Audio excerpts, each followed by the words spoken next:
Yo, what's up, everybody? This is Toby. Welcome to the podcast.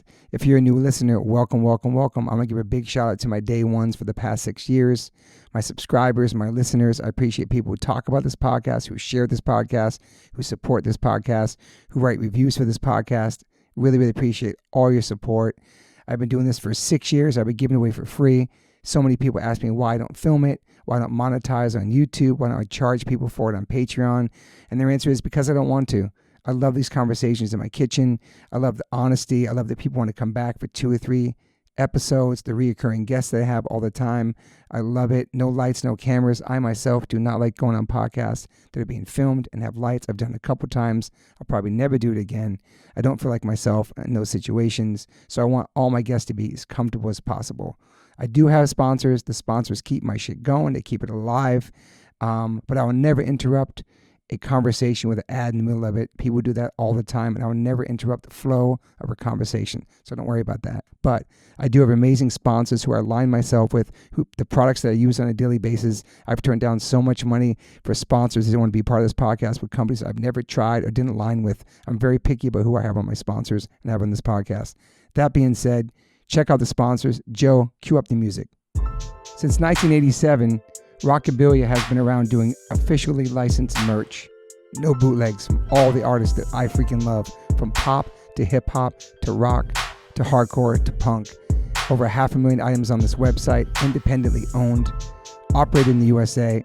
Custom limited collabs drop every month exclusively on this website from visual artists and tattoo artists. We have so many bands that I love and artists that I love, from Gaga to Blink, Katy Perry, Bad Brains, Beastie Boys, De La, Tribe Called Quest, 50 Cent, Billy, Deftones, Dead Kennedys, DMX, Dr. Dre, Eric B. and Rakim, Goo Goo Dolls, Hall & Oates, Wu-Tang, U2, Snoop, TSO, and Paramore.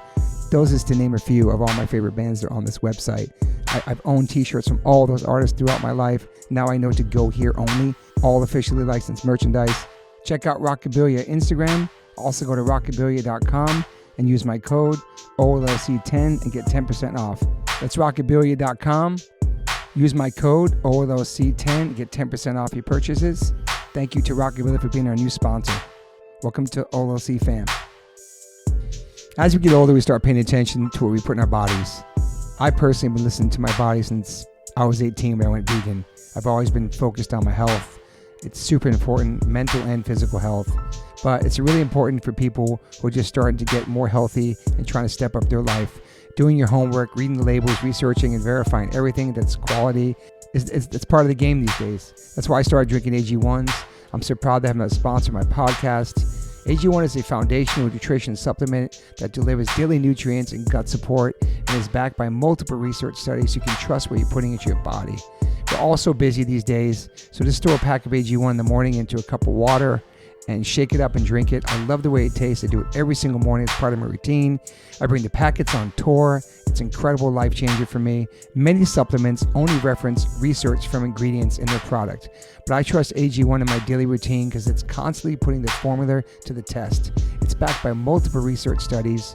And one of those research studies, AG1 was shown to have double the amount of healthy bacteria in the gut, which is super important because these help digestion in the immune system and the immune health. And these bacteria are known to help with digestion as well, gas and bloating, which I freaking need. And it also promotes regular bowel movements, what I can attest to. In another research study, 97% participants felt more energy after 30 days and 91% of the participants noticed that they needed less coffee after 60 days. I quit coffee like 5 months ago. I know I'm good on that.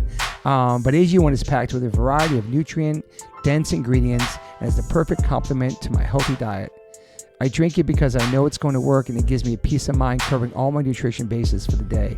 In fact, I trust it so much, that's why I'm spreading the word about it. That's why it sponsors my podcast. Thanks to Angie Huberman for turning me on to AG1s, connecting me with them, and now they're part of my podcast. It's so easy and satisfying to start your day with AG1s. Try AG1 and get a free 1-year supply of the vitamin D3K2 and 5 free AG1 travel packs with your purchase at drinkag1.com/OLLC. That's drinkag1.com/OLLC. It's never been a better time to focus on your health and wellness and get back on track, man. Take control of your daily health. Health is wealth. Okay, welcome to the One Life One Chance podcast. I'm your host, Toby Morse. Today we have a very, very special guest, Mr. Benny Horowitz. What's up, bud? Ben Dilemma. I mean, we're going to get deep today, but like for listeners, like all of our first shows we ever played in New Jersey with Ben in basements and VFW halls, churches, wherever you booked, right? Yeah, yeah. And First one was a firehouse. It was? Yeah. Bradley Gardens Volunteer Firehouse on What year was that? Milltown Road, and I think it was 95. Damn. Yeah. And how old were you then? You know, I just met your son. Your son's 9. I'm thinking about how old you were when I met you. Yeah, I mean, that first show, you know, when you asked me to do this, I started kind of going back to some places I normally don't get back to in my brain. You know, it's a long time ago now. And how old are you now? I'm 44. Okay. So that's crazy. That show was in 95, and I was either 14 or 15 when I met you guys. I was young, and the place I did it at, that Bradley Gardens firehouse, the reason it was there was because my mom's apartment was like a mile up the road. Perfect. It was like one of the only spots that I could even like get to, kind of, that I even knew like existed, sort of. The thing I just couldn't, I was even talking to my wife this morning, I'm like, the thing I couldn't put together is like why, like I was like, I don't know why I thought I could do it, you know? Yeah. I'm not sure. But you just wanted to do it because you love the music, right? Yeah. I mean, I don't know, you know, like if you go back to a lot of this stuff and you're really honest with yourself, like I wasn't like a cool little kid. You know what I mean? I wasn't good at sports. I wasn't like, if I was, I probably wouldn't have wound up kind of doing the stuff I did. And I think I found early on with drums and starting to play in bands, I was like, oh, this like makes me feel cool. Yeah. Like this makes me feel part of something. Mm-hmm. This makes me feel like, I don't know, I guess like I just found something. And I was in a band and we had booked a basement show at my guitar player's basement. Yeah. Where we had booked the band Strength 691. Oh, yeah. Which I'm sure you remember. Oh, yes. Yeah, which Strength 691 to us was like Metallica, you know? Yeah, I mean, they were the band in Central Jersey at that time. You're right. And, you know, Nate and John Stanley from that band were running like the Down Under in New Brunswick. Yep. They were really hooked up with like a lot of people. And, you know, so I had this connection to them, and I'm pretty sure that was my connection to you. Yeah, for sure. Early on was probably John Stanley or one of those guys. And yeah, so when I, you know, decided to put together this first show at the Firehouse, you know, you guys were just starting. I don't think you played New Jersey yet. Probably not. Yeah, and I was like, fuck it. You think they want to play? and sure enough, like before I know it, you know, I got this horrible PA and I have no idea what I'm doing. And there's like 300-400 people at this firehouse in Bridgewater, you know? Yeah. That's the first one? That was the first proper one, yeah. And then my boy Steve Lawson was climbing around on the roof. They weren't too stoked about, you know, the amount of people and what was going on there. You know, that's a lot of the firehouses in Elks Lodge and VFWs are one-of-one events. Yeah. You know, they do one and they're like, oh, fuck, that's what this is? And then they don't do them anymore. That's what happened at that firehouse. They're just like, they're like, thank you for your business, but yeah, that's not happening anymore. I remember that show, man. We did a lot of shows with you, though. Yeah, it was Strength 691, you guys. It was Bound, X-Bound X. I remember that name. It was Jay Shevchek's band at the time. I'm in a band with those guys now. Oh, that's awesome. And I think maybe like, and it was my band Dilemma opened for sure. I mean, that was some of the impetus for doing these shows was to get my band shows, you know? Yeah. And I want to think really smart, actually. I think maybe One Nature was the other band who was another like classic Central Jersey band for us. Yeah. Yeah. So that was your first band, Dilemma? Yes. Yes. And how old were you? So you're in school when you put on these shows. That's right. Yeah. Yeah. I mean, I was going into the summer of 7th grade when I met those dudes. I was playing in the band by 8th grade, and shortly after, sometime by the end of 8th grade, freshman year, is when I started getting into the booking part of it. Yeah. It's so young. If you think about it now, like think about our kids doing that or something, like it's wild, man. I like I was saying when we first just started, I hadn't explored this part of my brain in a while and kind of got back to these parts. And now that I'm raising kids, seeing how young my son feels at 9. Yeah. You know what I mean? Like I don't even know if he knows how to like make a call, let alone cold call some dude from a band And, you know, like, And from a payphone probably too for you. bro, I got to tell you about my dialers and Oh, my the beepers dialers, yeah, and like the Radio all that Shack shit. things? Fuck. Dude. I used to have, you know, I had a ring notebook filled with phone numbers. Yeah. You know, like hundreds of phone numbers of different people in bands and mostly probably people in bands. And I would get a bunch of beeps on my beeper, and, you know, long distance calls used to still be a thing. Yeah. You know, and I remember one time I got nailed for a bunch of long distance calls with my mom. She's like, fuck that. And then my boy Evan started making those pocket dialers. That was so I know. I would get like 3 or 4 beeps. I'd have somebody like drive me to like Quick Check or something like that and whip out my notebook and sit, you know. Dude. And for anybody who doesn't know, because I mean, anybody under 40 were probably losing with the dialers, is like, yeah, dialers were crazy. so dude. they used to, at least my buddy would do this. He would take these personal pocket organizers from like Radio Shack. Correct. You could change like a couple things in the back of it, and then it would mock the noises of quarters, dimes, and nickels going into a payphone slot. So you would dial the number on the payphone. It would say 225, please. Yes. You would put the speaker up to the dialer and go real slow. It took forever to do this because you had to mock actually putting change into the thing.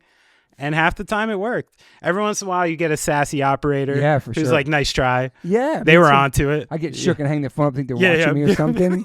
You know what I mean? Yes. How did it make that sound, though? Who even thought about doing that, man? Because everybody had those on tour.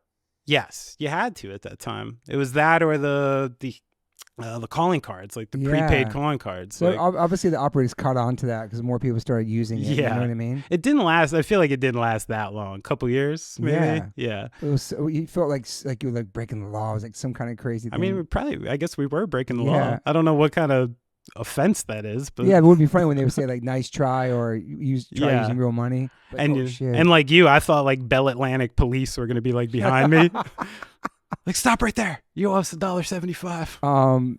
What? How old were you when you started playing drums? And what inspired that? And why drums, actually?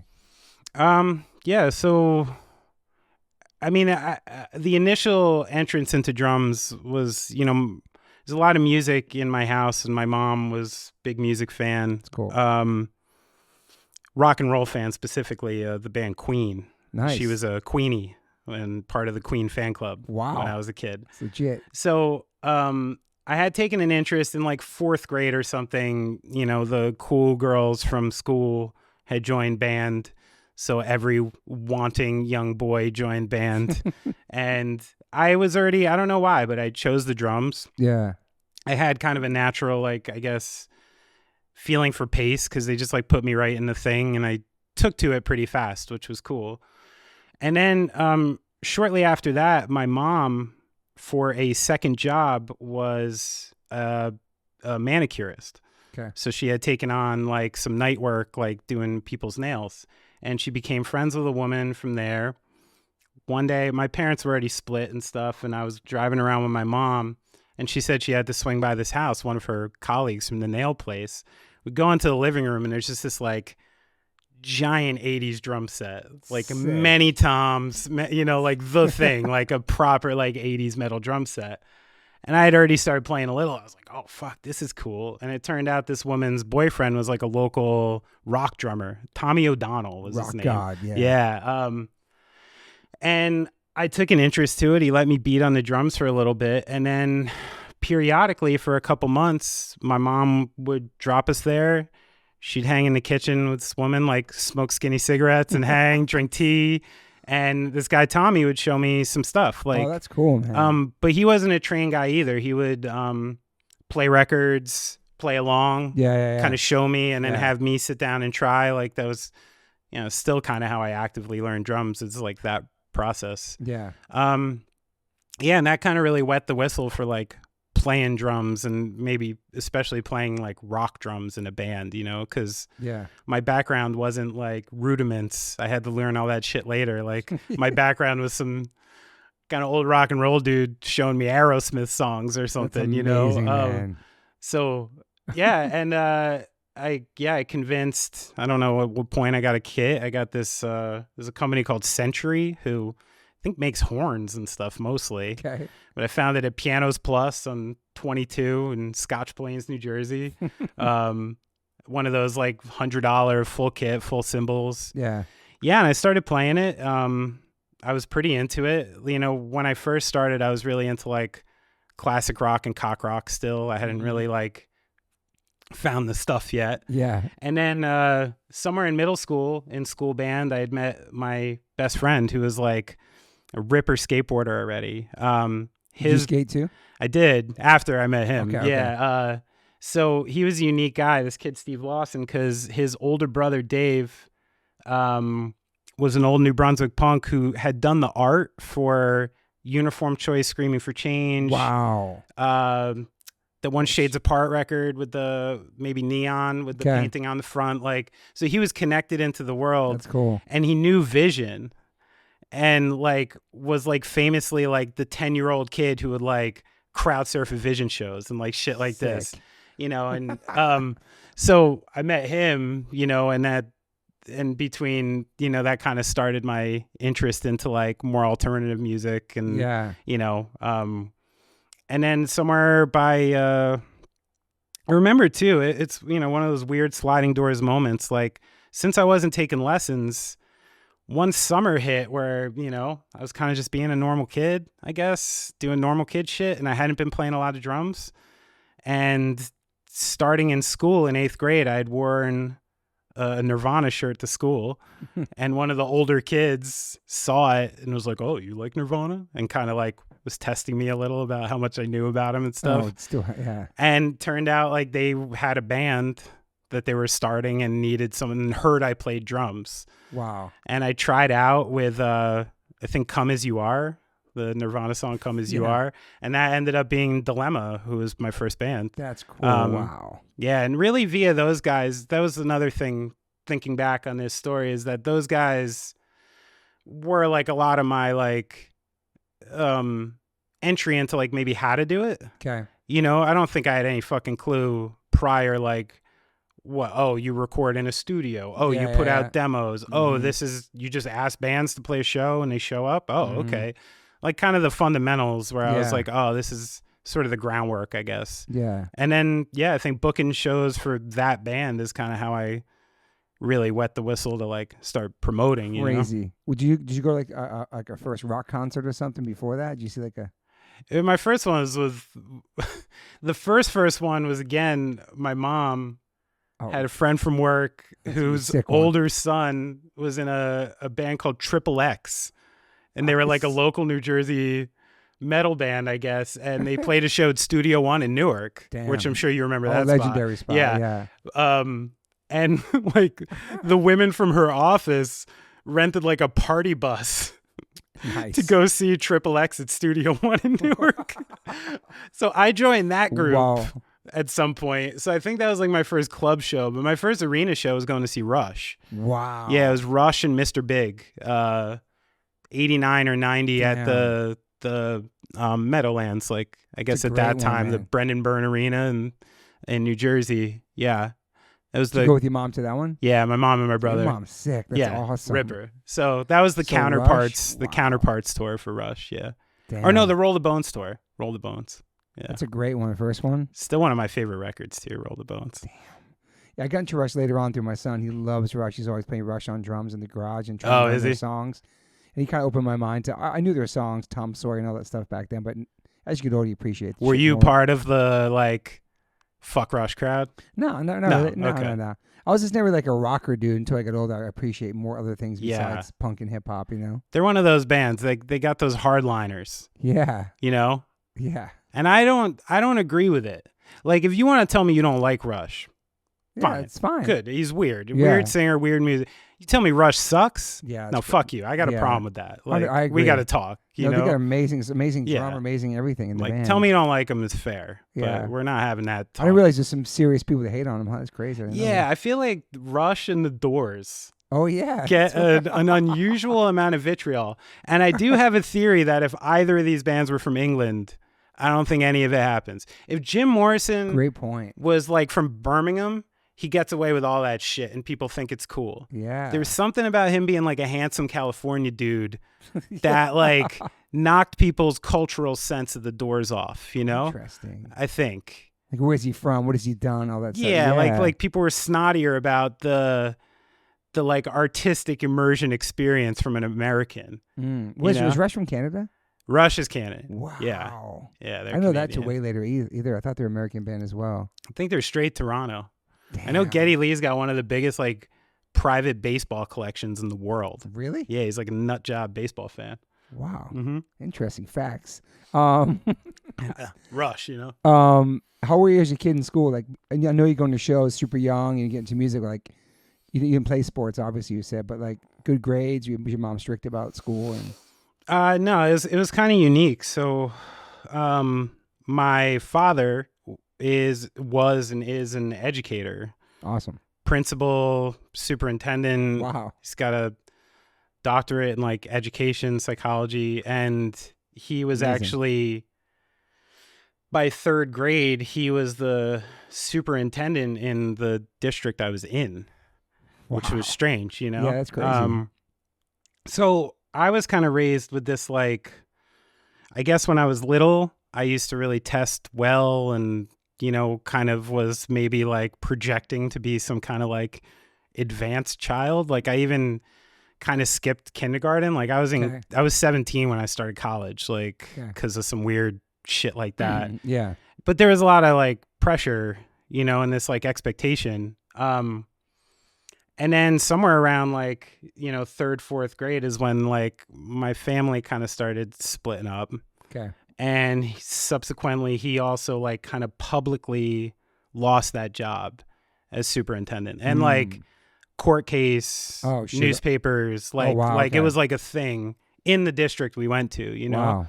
So, I mean, of course I don't realize it at the time, but my digression in school happened right around there. Makes sense. You know, yeah. Where all of a sudden I was like some kid who was really, and now I needed to find a way to like, and I remember there was a teacher in 4th grade, Mr. Wood.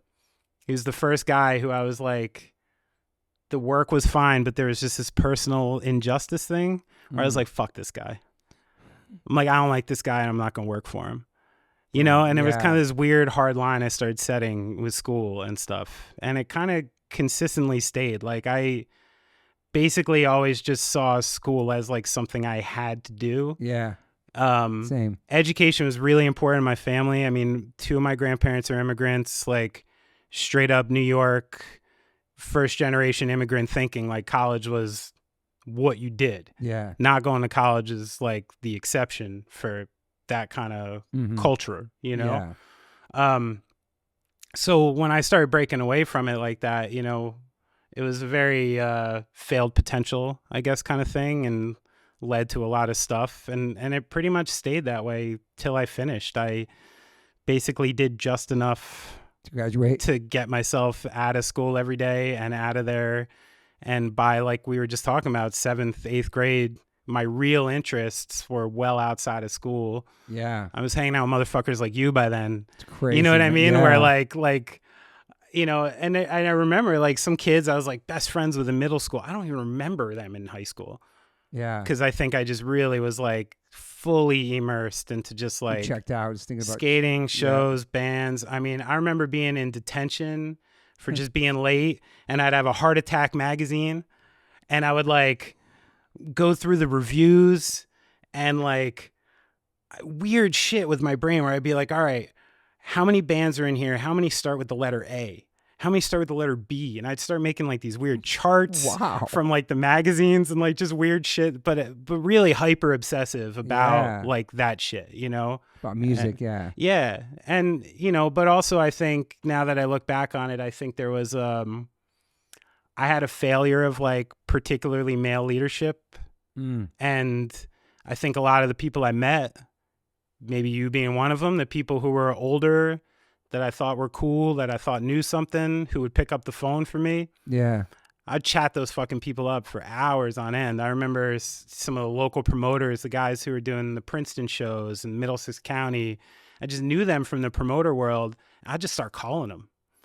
And luckily they're like hardcore punk kids who were sweet enough it's awesome, to fucking man. pick up and talk to some 15-year-old kid for an hour about God knows what, you know? Yeah. Because even now, like I was thinking about this, like how old were you at that time? I'd say 95 was 20, 25. Because to me, you were like 40. so old. Like to me, you were like, you could have. It's crazy though. Yeah, you were like James Hetfield. Like I had no fucking idea. You were still young and stupid. You know, I was 25. Like, my son's 22. That's crazy. No, to me, you had it like Toby. I mean, he's like the dude. He's got it all figured out. You know, like that's crazy, man. It is crazy to say because for me too, not growing up with a father and then finding peers in the scene, older cats, and you know. In New York cats I looked up to that became like kind of father figures in a sense, you know what I mean? Yeah. Even like Kevin Seconds I never met until later on, and Ian Mackay and Milo, just by the lyrics and just that too, I looked for them as like guidance, you know? Yeah. Because I didn't have it at home. I think we're similar in that way where like some people when they're young really fall for like the familial community part of this scene.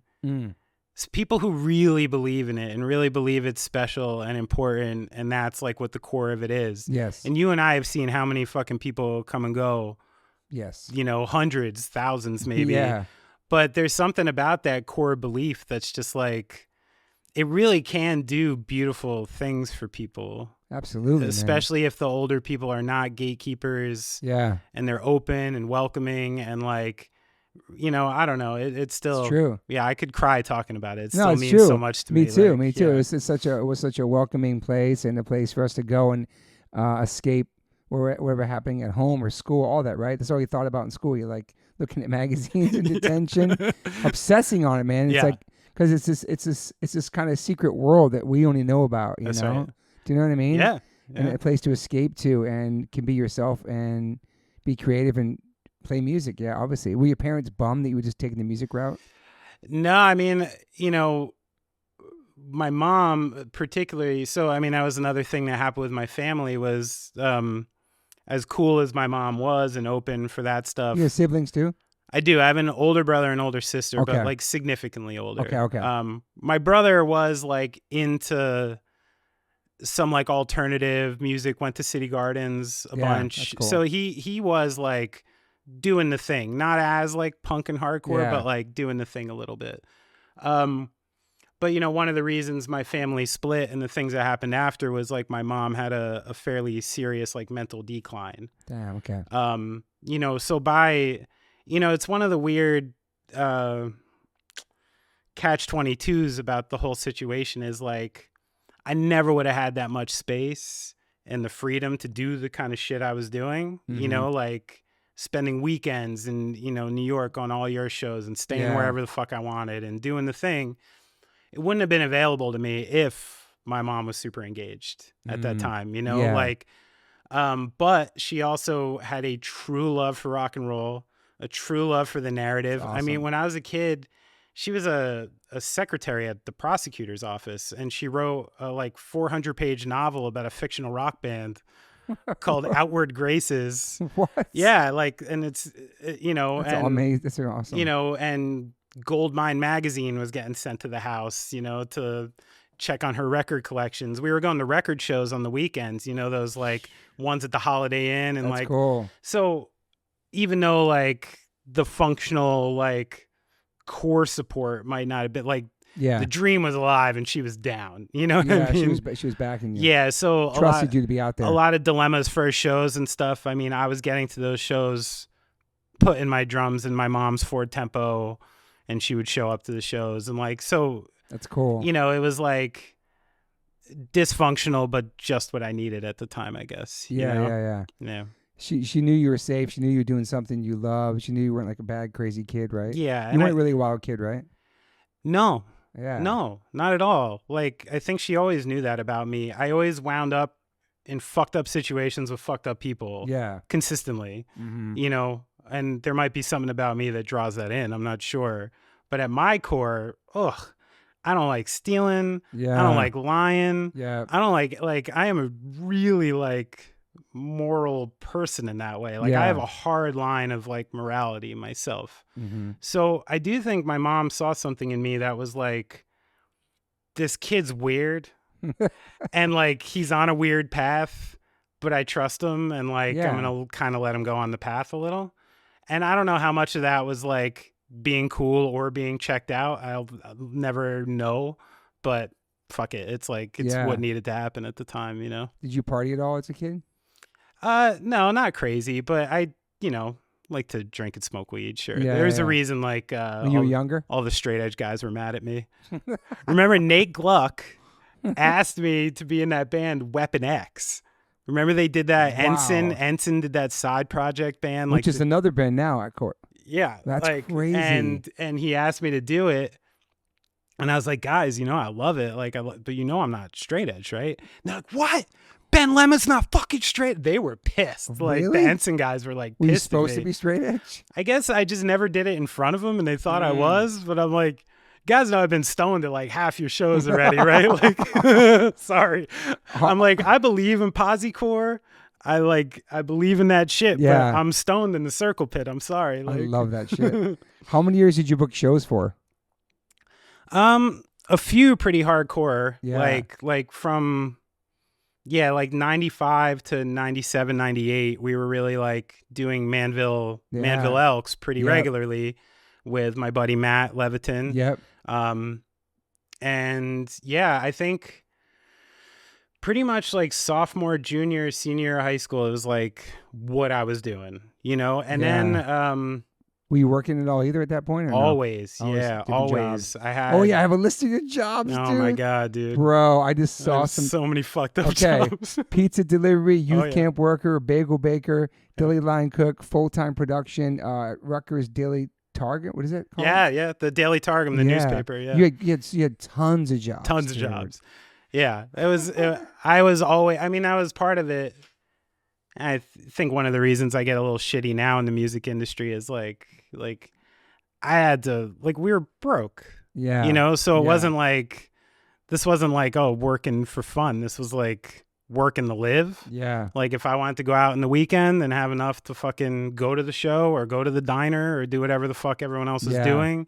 If I wanted a car at 17, like all that shit, like it was all me, you know? So like, yeah, there was never really an option. And it was also one of the things that like, I think hurt me in like doing well in school or playing sports or like anything like that. Like I just didn't even have time, you know, at that point. So all those jobs, and the newspaper one was that was the one I quit to do Gaslight for. Damn. So like, was your last real job? That was like a full-time benefits. Like I was the night production manager of the newspaper, like actually putting the paper to bed every night. And I even hired Fallon. He was a paginator for me. Cool.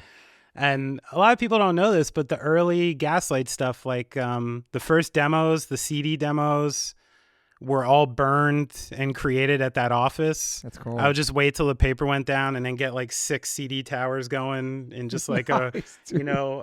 That's that DIY hustler in you, and man. even Sink or Swim, like the first record, all the inserts and stuff were printed at the office still. Yeah, I was hanging on to that job like as long as I possibly could before Gaslight went full time. What year was that? What year would that been? Quit that? I probably quit that job in like 06. 06, yeah. 06, 07 when Gaslight started getting like proper busy. And that's the last time you had a real job with the boss and stuff. Yeah. It's pretty amazing, man. When Gaslight went on break in 14, same situation. I didn't have something to land on, so I just had to start going back to work. Yeah. You know, and I started doing furniture building actually. Nice. And I was apprenticing with some guys in like the Bronx and Brooklyn when I was living in Jersey City. Yeah. So I did a couple years what kind of furniture?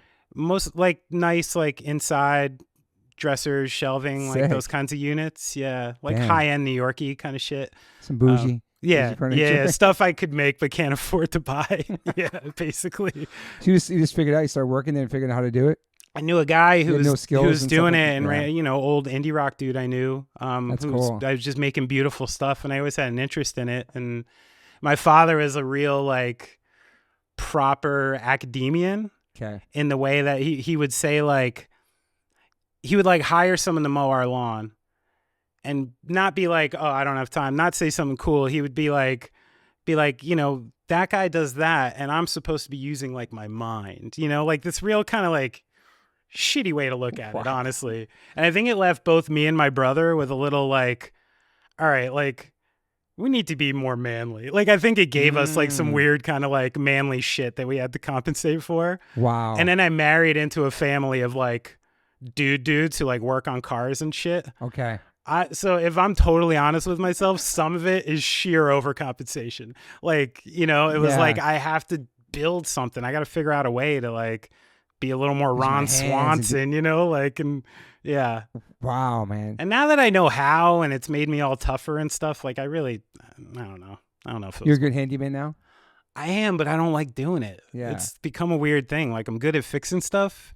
And Fixing there's cars too? No, not good with cars. Okay. Yeah. But there's this misconception that if you know how to fix things, you like to fix things. Yeah. And I'm not the type of dude who like wakes up in the morning and is like, yeah, let me get out to Home Depot and start this project. Like if I can do a crossword puzzle and like smoke a bowl, I'm a lot happier, you know?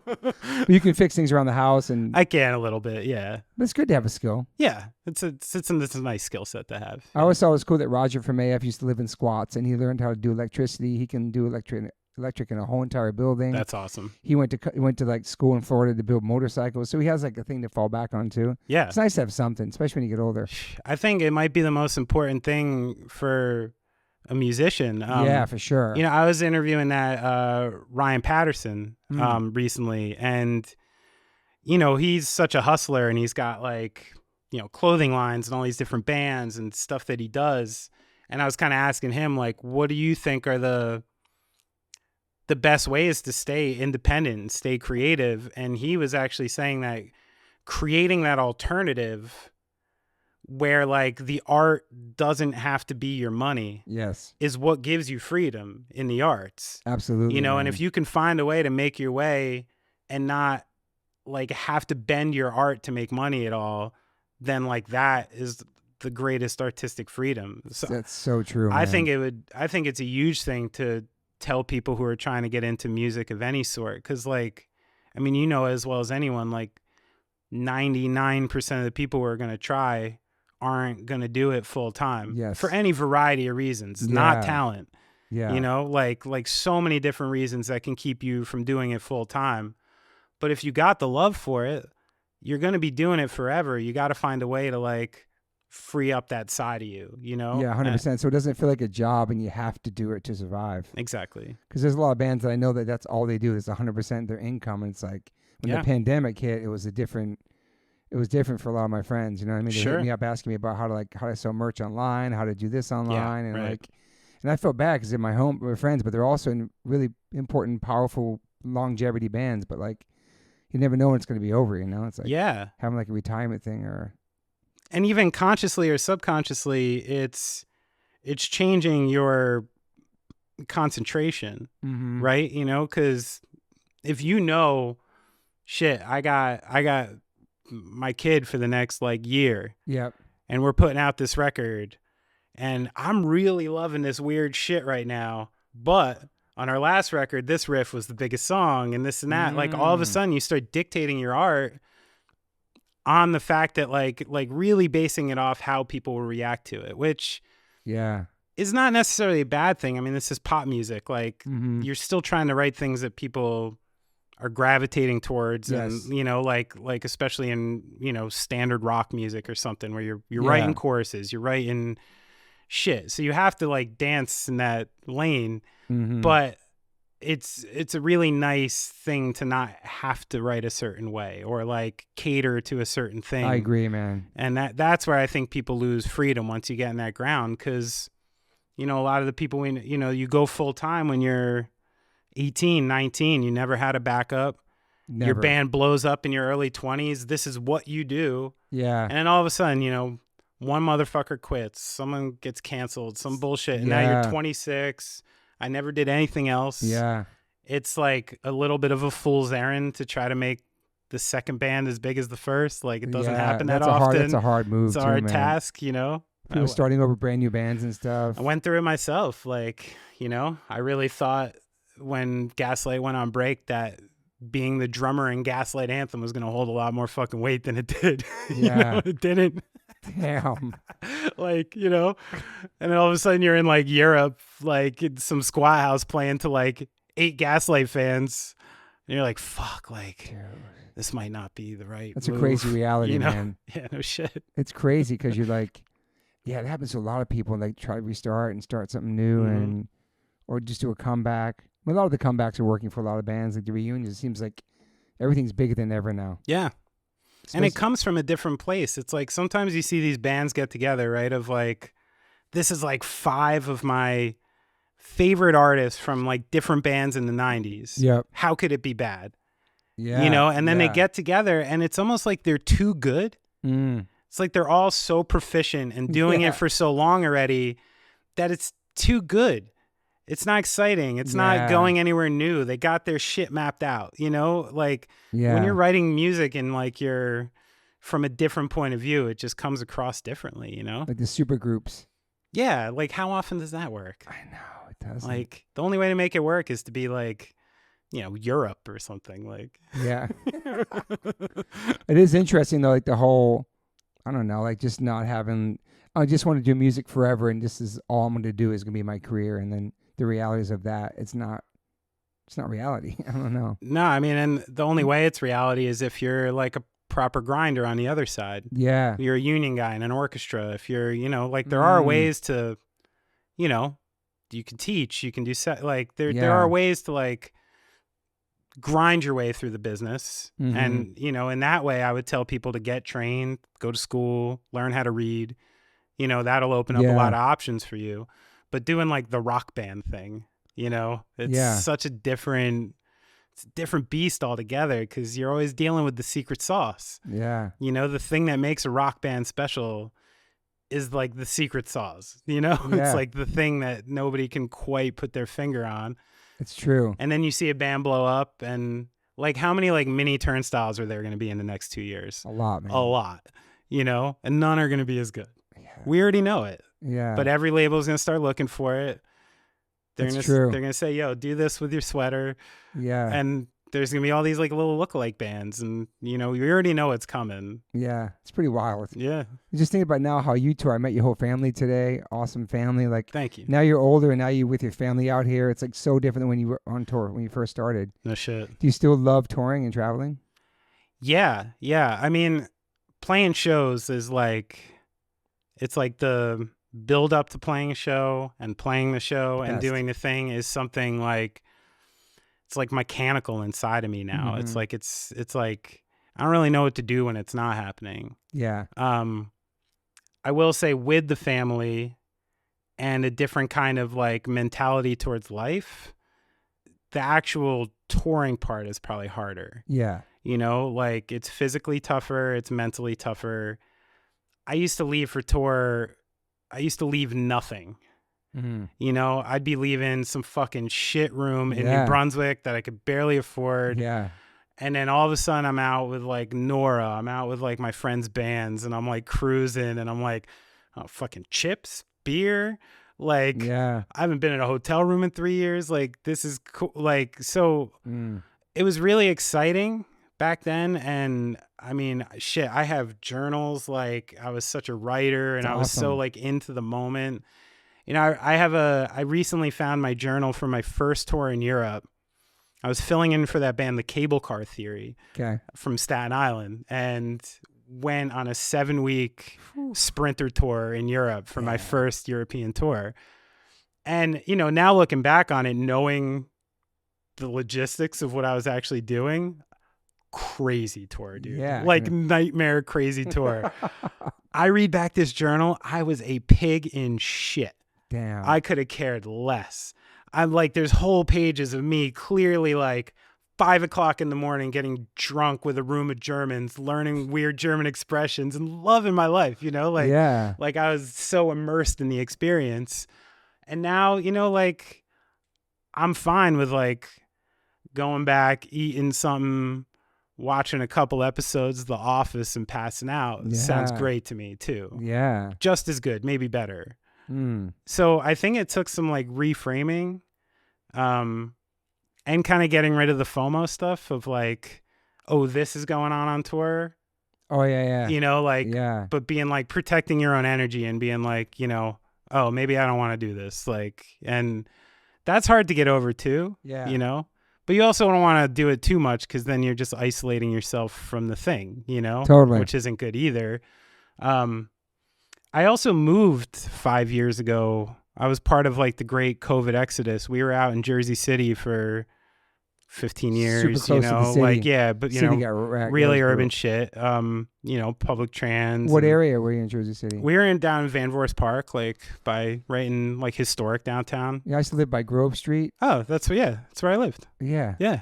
It was That's awesome. gnarly back then. Like Yeah, when did you live 1990. there? I had Yeah. a gun pulled on me. We had Yeah, crazy yeah. shit. And walking back and forth to the train, going through Journal I Square. know. When people started actually moving to Jersey City, most people from like my area were like, you good? You sure about that? Like, because all Jersey City to us was like basically when you got stuck in Holland Tunnel traffic, Yeah, man. you went through that to get to the Holland Tunnel I faster. lived at 5 Saddlewood Court. It was like I heard that Todd Frenton sent me something where they finally knocked it down and built something there, but it was there for years. Oh, was it the big Grove Street complex they Probably, built there? yeah. Yeah. Because we lived in a 3-story house, like 6 of us, for like $1,000 or Right. something. Right by the path?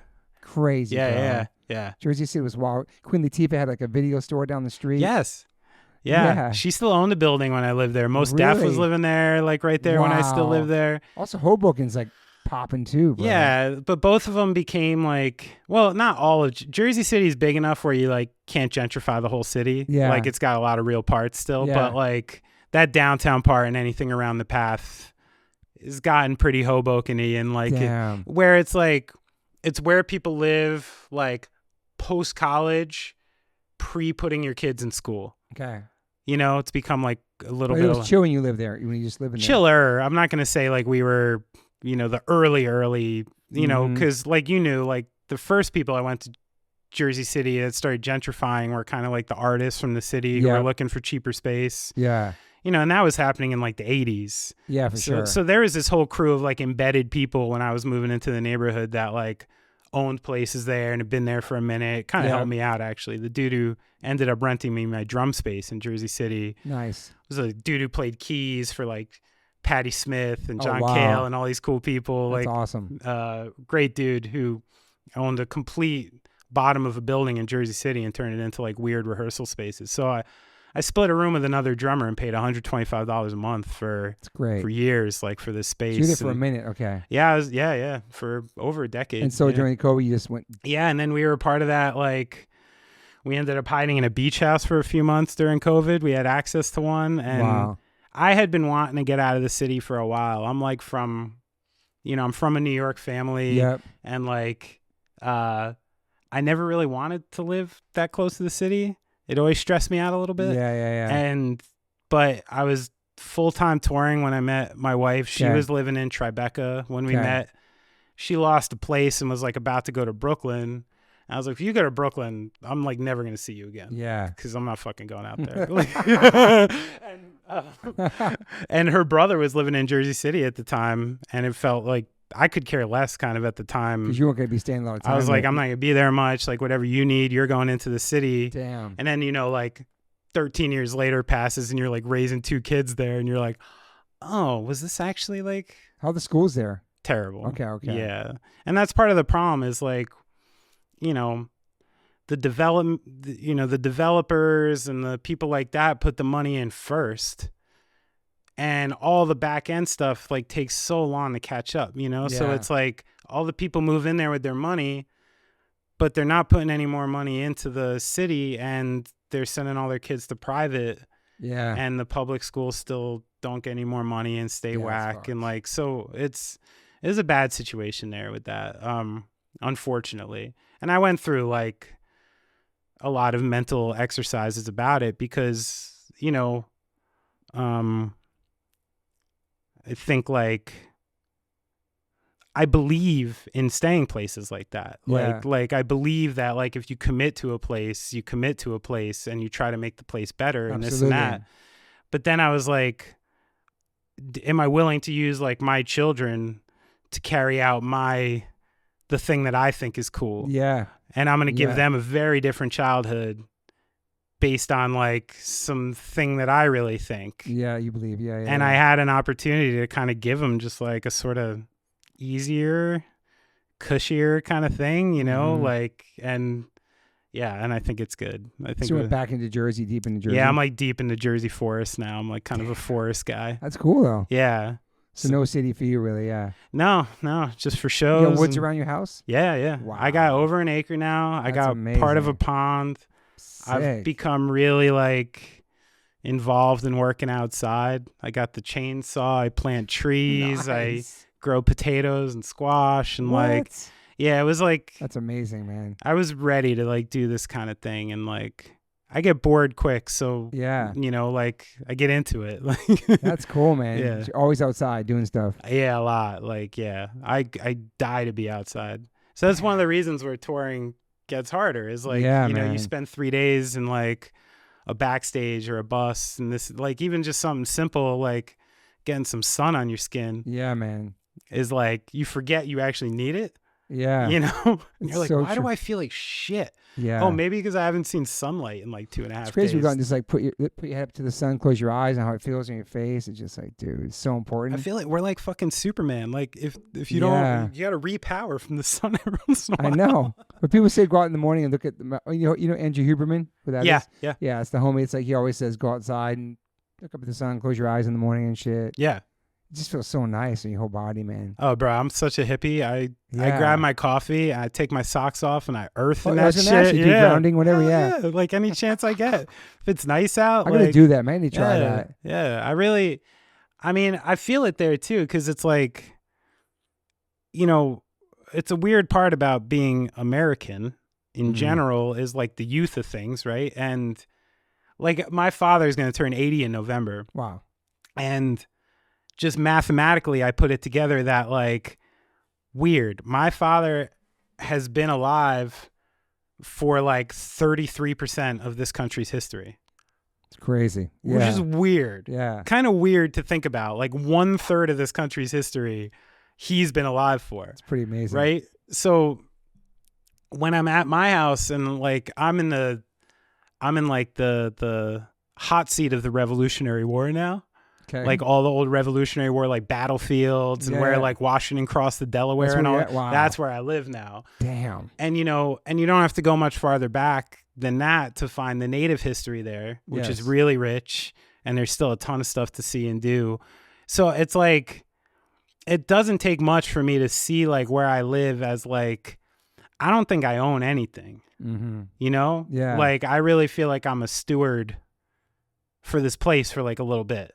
Okay. You know what I mean? Yeah, and yeah. and it's like when you're there, I really think it's like kind of your responsibility to like to make like the natural surrounding around you be what it's supposed to be. Yeah. And I think it feels better, and it just like so yeah, it's turned into like a real fucking thing for me. I'll talk to trees and shit. I'm getting weird. Like yeah, you know, like so I read some books when I first moved out there.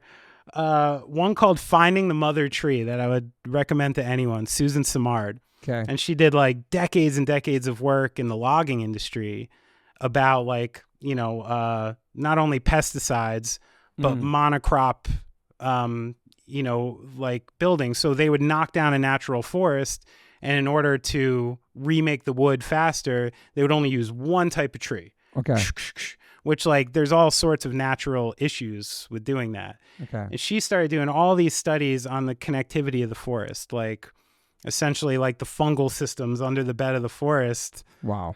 communicating everything. Like there's all this proof that trees are communicating to each other, that they're like giving nutrients to each other. I believe that. When an old tree is dying, it literally like feeds off to only its same species around it, and like weird Whoa. shit like that. Really? And like, so I did, you know, It's interesting. but one part of it I did realize, like I was taking a hike fairly recently and I said something to a tree and I'm like, it doesn't speak English.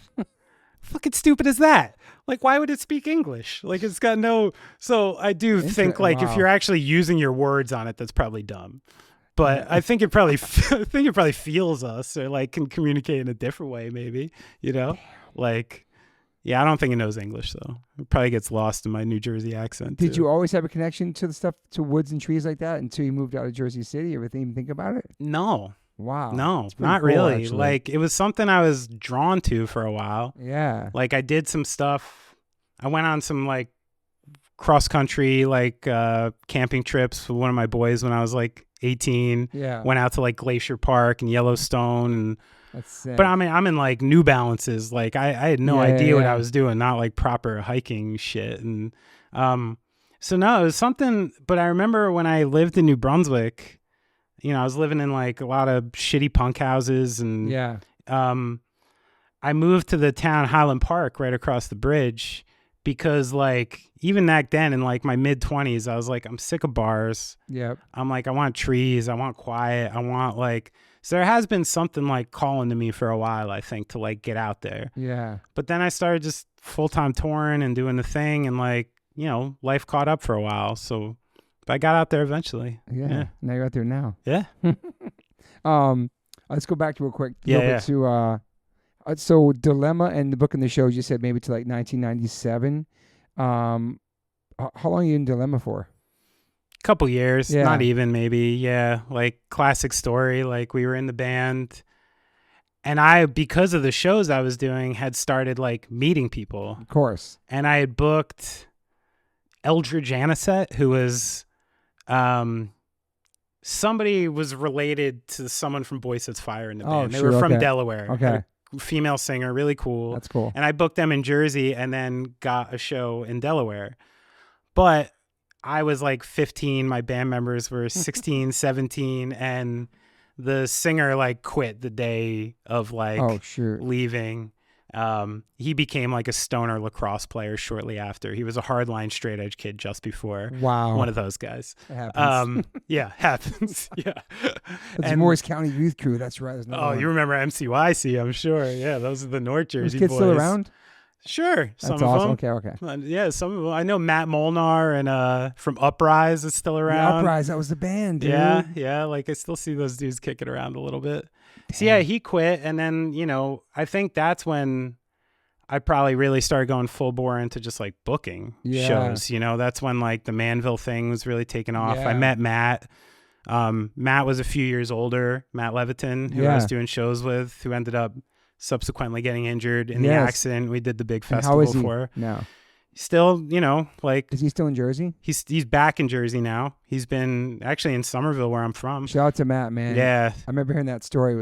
Yeah, Matt's the man. But yeah, he's been living as a quadriplegic since 98. Wow, man. Yeah. But still fucking Matt. He's a badass. Okay. Still vegetarian. Wow. that's Never what's up. switched. He got fucking vegetarian liquid through a tube when he was sick. No way. Yeah, hardcore. Wow. Still such a shitty punk rocker, like always, like will still fuck with you. Literally the one finger he can use on his left hand is his middle finger from doing this to me. From putting his finger up to his chin and giving me the middle finger. Oh when he my couldn't God, it's use- amazing. So man. Matt's still the best, and he still has like, I wish he was a little more public. He's like such a, he doesn't do the internet stuff and shit because he has, man, sometimes when he drops some wisdom when I'm hanging out with him, I'm like, fuck, man, that's some shit. Like somebody who's been sitting in their own brain for like 25 years sorted that shit out, and he's got a great perspective on things. I love him to death, It's cool you guys still have friends. but it's been man. hard. It's been I'm fucking sure, hard. man. Pretty much me and like, a couple of the Stretch Armstrong guys are still like only ones who kind of see him, Yeah. But yeah, we were doing that, and then I did the Manville shows for years. It ended up getting a little sketchy. I mean, Really? well, In what sense? well, it was funny how we were even, like I was saying in the beginning of the episode, most of these places you It would was do one and done. One and done. That's it. The Elks Lodge was interesting. So I had seen a show there a couple years before with One Nature and Shades Apart, and then never heard of a show there again.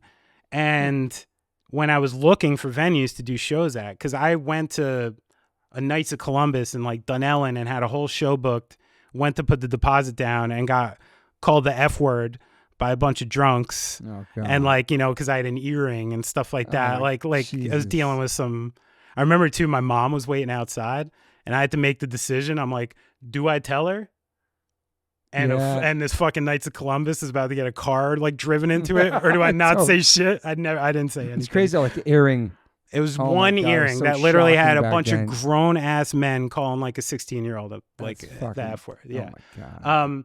But when I tried to do Manville, I found out that the guys, two of the Elks, were Kevin and Dan Shields, who their family owned Shields Gymnastics in Hillsborough, New Jersey, which my family went to. Oh my, that's crazy. And it turns out Kevin and Dan were in an old punk band in the 80s called Detention.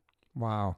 Played City Gardens, played with the Ramones. That's crazy. Like the people from old Jersey, like Mickey and like the old Ensign crew, they Mickey. they knew about Detention. Like they were Okay. like, they used to go see him. And so I literally found like the one Elks Lodge in like the world with two old punk rock guys. That's cool. And they weren't like still punks. Like they were Yeah. proper working class buds. Like Dan was a painter. I'm not sure what That's Kevin cool. did. So I had like some friendlies, and it was an expensive haul, and like sometimes I wasn't totally covering, they would help. And then I got to give credit to John Hiltz, because the first couple shows I did, I had Kenny from E-Town Concrete doing sound. Nice. And then this straight edge vegan band Puritan broke a couple of his microphones, and there was a whole fucking thing. I almost got beat up by Anthony because of it. Oh my God. And I was like, okay, I guess I need new sound people. And I found John Hiltz, who was too good for like my scene. Yeah. But John is like, him and Kate are true fucking punk rockers. Cool. And John was like just so stoked that some little kid was doing this shit. And he did it super cheap for years. That's awesome, man. Even to the point where they when they started to try and get us out of there, they wanted me to sign contracts. And I wasn't 18, so like that's how they were. And John would take the liability for the show. He did that a couple times. So that's amazing. Yeah. So I had this great situation there, and me and Matt were able to, for a couple years there, do almost every weekend. Like we had that shit pretty So filled many out. shows, Yeah. Is it true we gave you your first contract or rider or something? Or It is. was it the contract or Margie. Margie. It was Margie. Shout out to Margie, still in the mix. Yeah, you guys were the first. I was so pissed. I feel like such a dick now. Like, was it a contract or was it a rider? It was a contract, I think, with maybe a little rider in it. It was Like, these motherfuckers. It wasn't big. It was like 2-3 pages, but it was the first time I saw anything like that. And it came to my house. I didn't know it was coming, and I can't believe I called you first. Okay. And kind of like yelled at you. Did you? I was like such an asshole. I can't believe like what would you say? I was like, dude, what the fuck is this? Why did I get a contract? And you're You like, probably didn't know. I remember you on the phone. You're like, oh, kid, that's a club contract, kid. That's a club contract, kid. You weren't supposed to get that, kid. Oh, okay, like, good. Yeah, like I think Margie had sent it to me almost like oh you my know, God, like, that's so fucking and listen to funny. me like a fucking jerk off. I take the contract, I Sharpied it out, and at the bottom of it wrote like what I was going to pay you and what I was going to give you, and signed it and sent it back.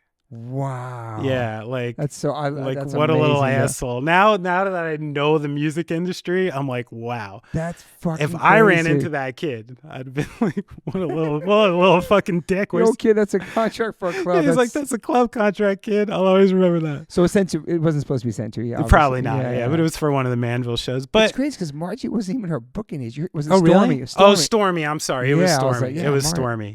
Yeah, that's it. That's definitely it. Shout out to Stormy Shepherd, man. But it's actually interesting because did you get any contracts after that ever? Or no. well, yeah, like, and it's interesting now thinking back on it because that's when it all started shifting. You know, like somewhere around 97, 98 is when people started using booking agents. Yeah. People started using contracts. More and more people were coming to shows. You More know and what I more. mean? Yeah, like it got, you know, at least in New Jersey at that point, you know, Ricky, who kind of took over for me, he was doing Bomb Shelter Productions, Ricky Okay. Supporta. Like, he kind of took Is it that to Gabe that. Supporter? Gabe Supporta's little brother. What? Yeah. Holy shit. So Ricky was like the man in That's Jersey after amazing. me. Yeah, like What? yeah, he did all the stuff at Wayne Firehouse. Okay. He took over Manville for a little while after me. And, you know, he kind of started going like, this is when Newfound Glory was coming up and Shit's popping. busting Bands that are shit getting out. Big, yeah. because all of a sudden, like, I mean, who before that could have drawn 1,000 people? I know. Sick of It All, maybe. Dude. Like, but nobody was on that point yet. So literally, I think I watched like the whole thing kind of turn, like, and it kind of turned me off at the it was time. like the year punk broke, kind of the whole thing. A little bit, yeah. And you Rancids started and really seeing it trickle into like the underground, in that time. And in hindsight, shit, like, man. Were you on some like fuck this shit? I was, shit? and you know, I regret it. Too, I regret it now, especially knowing. I mean, I think of some shit that I did to bands, thinking it was fine now, and after being a touring band member for 30 years, being like, if someone did that to me, I'd be so fucking pissed. Yeah, like I remember, I had no idea. I remember I did a show with Guilt and Empathy. It was one of the first like initial tours, and I couldn't do Manville, so I chose. It was called the something Lodge, but down in Browns Mills, New Jersey, which is basically like where the Jersey Devil lives. Okay. Like way out in the fucking swamp. Like no one even lives there, you know? Yeah. I had this band drive to where I lived in Central Jersey to eat at my boy's house because I was like, oh, you guys could come here and like take a shower and eat. Yeah. And then we're about to go to the show, and they're like, "Oh, where's the show?" I'm like, "Oh, it's like an hour and a half away." And they're like, "What?" And they were pissed. Oh, fuck. And at the time, I was like, "I just gave you guys noodles. Like, what are you pissed about? You know, like fed you. Yeah, I fed you, and you guys took a shower in my boy's house. Like, why can you be mad?" Did they play the show? Or? Of course they did. Yeah, you know, and so like, yeah, but I made them get back in their fucking van and drive to asshole New Jersey. You know, they had no idea. Yeah. And they played to what, maybe 35, 40 people, you know, like one of those things. Like, so. Did you ever book at like real clubs at all? Like they ever ask you to like, hey, step up and come do a show here? Only in New Brunswick. I did some stuff at the Melody. Okay, yeah, Melody. Because of Chris Ross. Yeah. You know, Ross was running that place, and I had a couple of shows. Did some at the Court Tavern too. But no, like. That's a funny thing where I think if you had asked me in like 1997, like what I was going to do with my life, I would have told you that. Yeah. I would have been like, I'm going to be a promoter. I want to run like a venue in New Brunswick. That was like my dream, was to run a club in New Brunswick. Damn. You know, and yeah, somehow just like life and music took over more, you know, just playing in bands took over more. Low End Theory too. Yeah, it was kind of around that time, I think, was when Low End Theory got signed.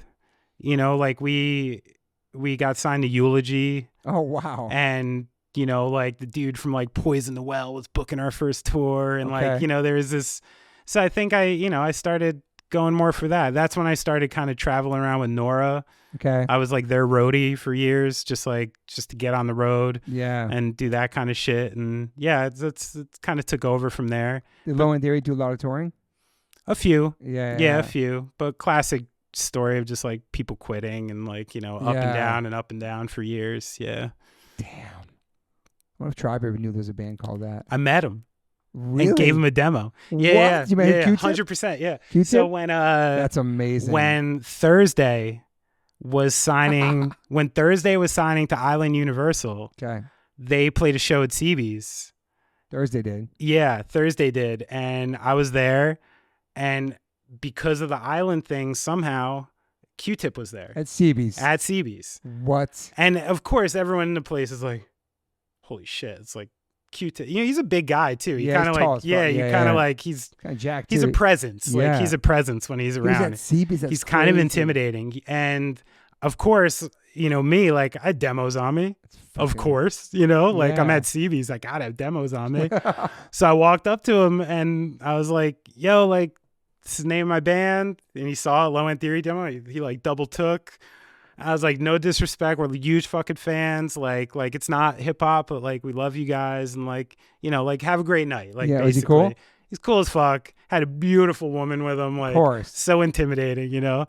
And give him the demo. Dude. I mean, I'm sure it went to Roadside Records or something, but I still Smash It. Yeah, he's like, fuck this kid stealing our name. You never know though. He might have checked it just to see if there were some hip hop or some beats on there or something. Maybe some like playlist is gonna show up on like Spotify and there's gonna be a random T-Lat track. Dude, the randomness you met Q-Tip at CB's and gave me a demo. Because of Thursday too, which is a strange connection. So he watched Thursday?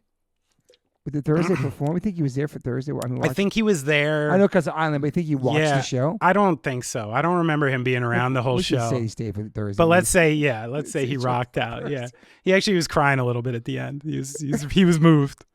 And then the Killing Gift, was that later on? Yeah. So that was post Low End Theory. Yeah.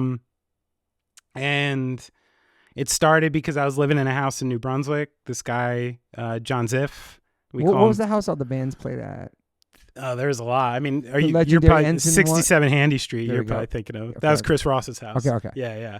But you would. So when did you move out? How old were you when you moved out? I was 17 when I moved out. Okay. Yeah. So you like staying at different people's houses? Yeah. I had a boy who, his father had bought like a fixer-upper in Highland Park when he was going to Rutgers. Nice. And he was like, you can live there for free, but you got to like fix it up while you're there, because my boy was handy. And he got to rent some rooms out to friends. That's awesome. So from 17 to like 20, 21, I lived in this like half converted dining room in this house for like $250 a month. Amazing. I never had a door. I didn't have a door in 4 years. It was some weird dining room. Like, it was a crazy fucking house. I lived with a lot of wacky people in those times. Wow, man. Yeah, like I had a roommate who had done some time in juvie. He was a great kid, but he was like, yo. Say hi, Mama. What are you doing at home, babe? What's up? What are you doing at home, babe? Okay, get paperwork. Okay. I'll edit the edit the podcast. Bye, babe. Yeah, I was just remembering the other day, he was like a graffiti kid and like really great dude and beautiful artist, actually. He was a sculptor, but he had some fucked up friends. And I was working, you can add this to the list. I was working at the Super Saver Liquor Locker on Route 22 in Somerville, still there, actually. And every once in a while, I'd Vic a bottle, like, you know, just like shitty, 18, 19-year-old kid. And one time I Vic'd a bottle of like tequila or something and had to leave my house. I come home, I'm in my bedroom, and I get a knock on the door from some like gnarly looking Puerto Rican kid, like no shirt. And he knocks on my door and I'm like, hi. He's like, you Benny? I'm like, yeah. He's like, yo, we drank your bottle. And I'm like, oh. I'm like, okay. Like, cool. Like I knew immediately I was talking to someone like I'm not gonna fucking say shit to, and I'm like, oh, that's good, man. Like, I'm glad you enjoyed, and I'm just being cool about it. And he goes, you smoke? I'm like, yeah. And he just pulls out an Eastpak backpack filled with fucking weed. Damn. No bag. Like literally an Eastpak just filled with loose ass weed. What? And he's like, just take some. And I just like grab a clump. I'm like, is that cool? He's like, yeah. And closed the door. I never saw the person again in my life. That is so random. Like, that was just like a weird random story about like what that house was kind of like sometimes. Wow, man. So yeah, I lived there from like 17 to 2021. I moved into a house in New Brunswick, and that's where I started Killing Gift. Yeah. It was like post Low End Theory. I was just trying to get something going. Not booking shows anymore. Not really. I think I booked some for the Killing Gift. Like when we got started, I was doing some of the core, like trying to get us going. But yeah, not really my priority anymore. That was like 2004-ish. Yeah, about. And then, we did a record on Immigrant Son. Okay. I ended up getting connected with Alex Rosamilia, who is now in Gaslight. Okay. So we were in the Killing Gift together. We lost a singer. And then we had, in the process of trying out singers, we had started a stoner metal band called Spiro Agnew. Nice. Which we still kind of have. We actually rehearsed a few months ago. It was fun.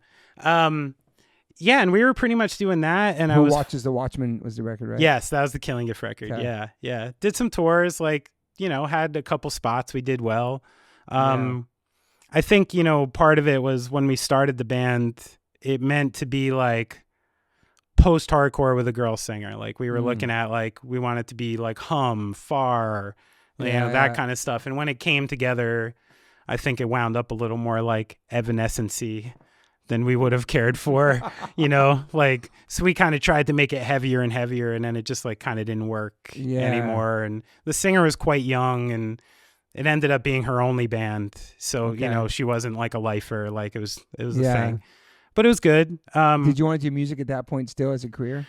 I did, but this was the point where I was starting to get like a little like shit, because I'm already like 24, 25 going into this. Yeah.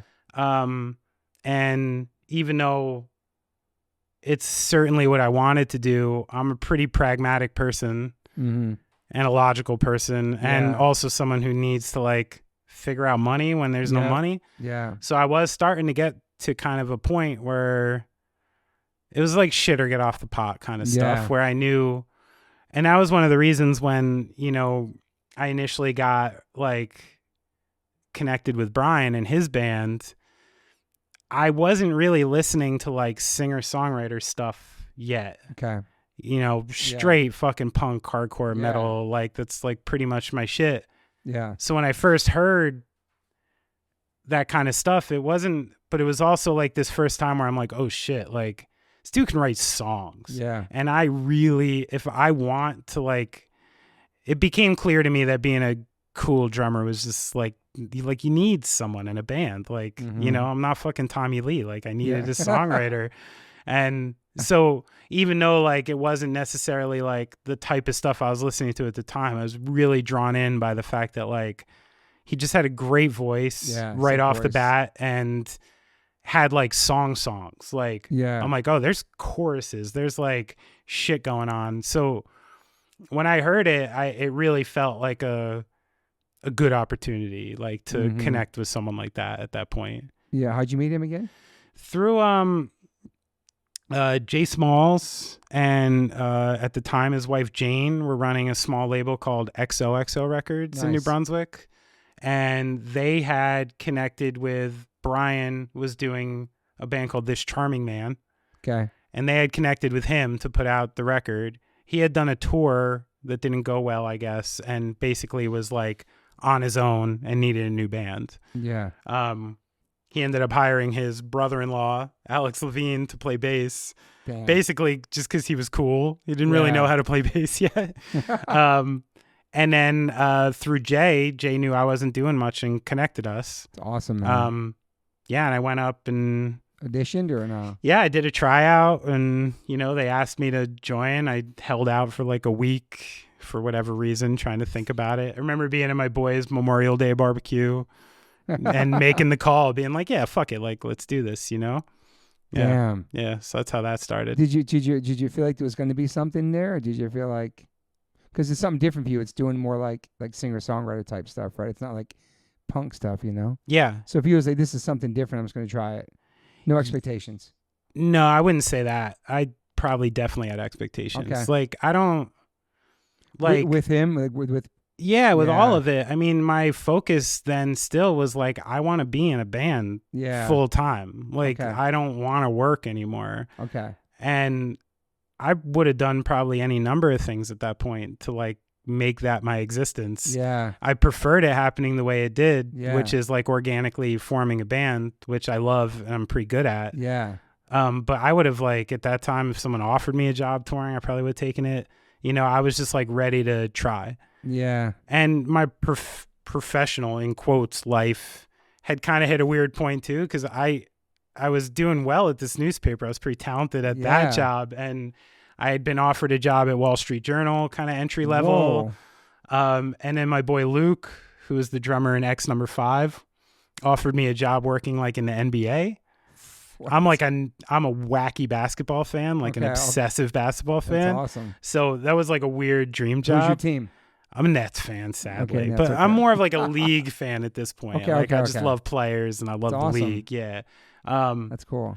And I remember we played a show at the Court Tavern in New Brunswick, and early Gaslight, and I had turned my boy down for the job, and like right off stage he's like, I think you're making a mistake. It's like, you should take the job. Like basically being like, you're not good enough to make it. But I had already we put out the demo, and that's all it took was like, I was in love already. Like, it's awesome. The first couple songs we like wrote and recorded with all of us, like it felt so special. And it was one of the first times in my career that like I'm sure you've been through this many times. Like, you know, when you're playing music for someone for the first time, you get really good at telling who's placating you and who's actually stoked. Absolutely. You know what I mean? Like you can tell. You can just fucking tell. And I think for years I was running off this like, oh, it's Benny's band kind of thing. but I don't think people liked them that much. So we'd always get shows, we get tours, because I knew a million people, and we were good enough. We were good bands. Yeah. But I didn't see it like where people were like, I fucking love this. Yeah. And I started. People loved you more. Well, they loved just you. had respect for me and owed me a favor, like, something like, but it was support you too. But it only went so far, Yeah. and that's when I started playing, like listening to the songs we were doing, listening to what Brian does, listening to what people react off it. Yeah. And there was a lot of like listening and being like, oh shit, like this is like a real thing you got. Like, and I kept seeing that kind of reaction, and it really like, I got convinced pretty early on in Gaslight that like the only thing that could stop us was just not being seen. I didn't think it was us. Yeah. I was 100% confident that we fucking ripped it. Like, I really thought so. And I was like, all we need to do is just be seen and we'll be fine. And how was that, those first shows? I mean, it was normal. It was like, we did the thing. Like, it's bullshit. No one was there. Wow. We went through a sketchy early part where we had a different guitar player at first who was in This Charming Man. He did one tour and it was just like a little, I don't know. It didn't seem like he was going to make it. Okay. Like sweet kid, good guitar player. You figured out pretty fast, like going on the road. Who just didn't seem, and like somewhere along the line, I remember when Killing Gift stopped, I was talking to Matt Squire, who produced the Killing Gift record. I was like, I don't know what to do, this and that. He's like, yo, you're a good band leader. You should stick with this. You should do it. He's like, also, you should stick with Alex Rosamilia. He like was like this. And Alex is like a special kind of player. He just has this like melodic sense about him that's like pretty unique. Mm-hmm. So when I saw that opportunity in Gaslight, I was like, I know a guy. And that's awesome. And when Alex like came into the fold, I think that's when it really like turned into exactly what it is. Yeah. So Sink or Swim is the first one? First full length, yeah. Yeah, 2007. Yep. At that point, when that comes out, do you guys have a fan base? Small, yeah. Local, like local still. Who put out that album, the first one? That was on the XOXO record. So that was part of what happened. They had a little deal with like Eyeball going. Wow, I remember Eyeball So we went into a studio to do something for Eyeball, and classic, Eyeball Records. It went bad. He was a jerk. And basically I think Brian was pretty much given the opportunity, like you can keep your deal if you fire the band. I think they were really trying to harness this like Bruce Springsteen, the E Street Band thing or something. And, Brian was already really committed to us and the band, and he told him to go scratch, and that's kind of where like that, that second, like, oh, okay, all right, now it's almost where that Sink or Swim thing came from, because it was like we had hit like a couple little walls like early on that felt sort of insurmountable. Yeah. And then we started doing the local thing. Things started getting out. Sink or Swim definitely, immediately it became the biggest thing I'd ever been in. Awesome. You know what I mean? The thing that like people cared about the most, like by far. That happened fast. Yeah. But my barometer was low.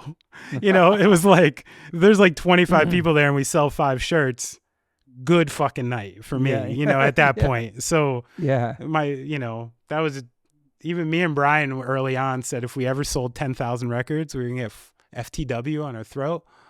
Because we're like, you sell 10,000 records, you're good for life. That's what we thought. We really thought that, So like that started. That's amazing. That started going, and that just became.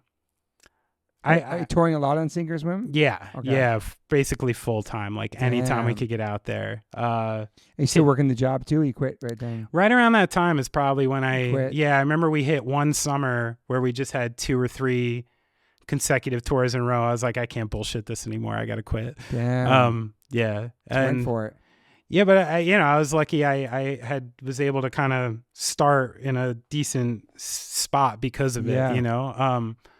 And then we just like fully went for it. I remember the first like time when I really started to believe in like kind of we may be able to go to like the next level was at the Fest in maybe 07 or 08. It was when we did the Fest on Sink or Swim, like in Gainesville. Yeah. And it was the first time that like these like 5-10 kids from all these cities we've been playing were in like one place. All And together, we and we like sold out the room like fast. And it was like a nut job show where like, you know, it ended up with the stage just filled with like 50 people on stage. And awesome, like, man. yeah, I jumped off my drums on top of everybody. Ended up kicking Brian. He's still pissed about that. Stage bum rush. Yeah. And That's I awesome. remember that show being a bit of a benchmark of like, oh, wow, like this is fucking crazy now. Like this is cool. Like it's getting to a different point, you know?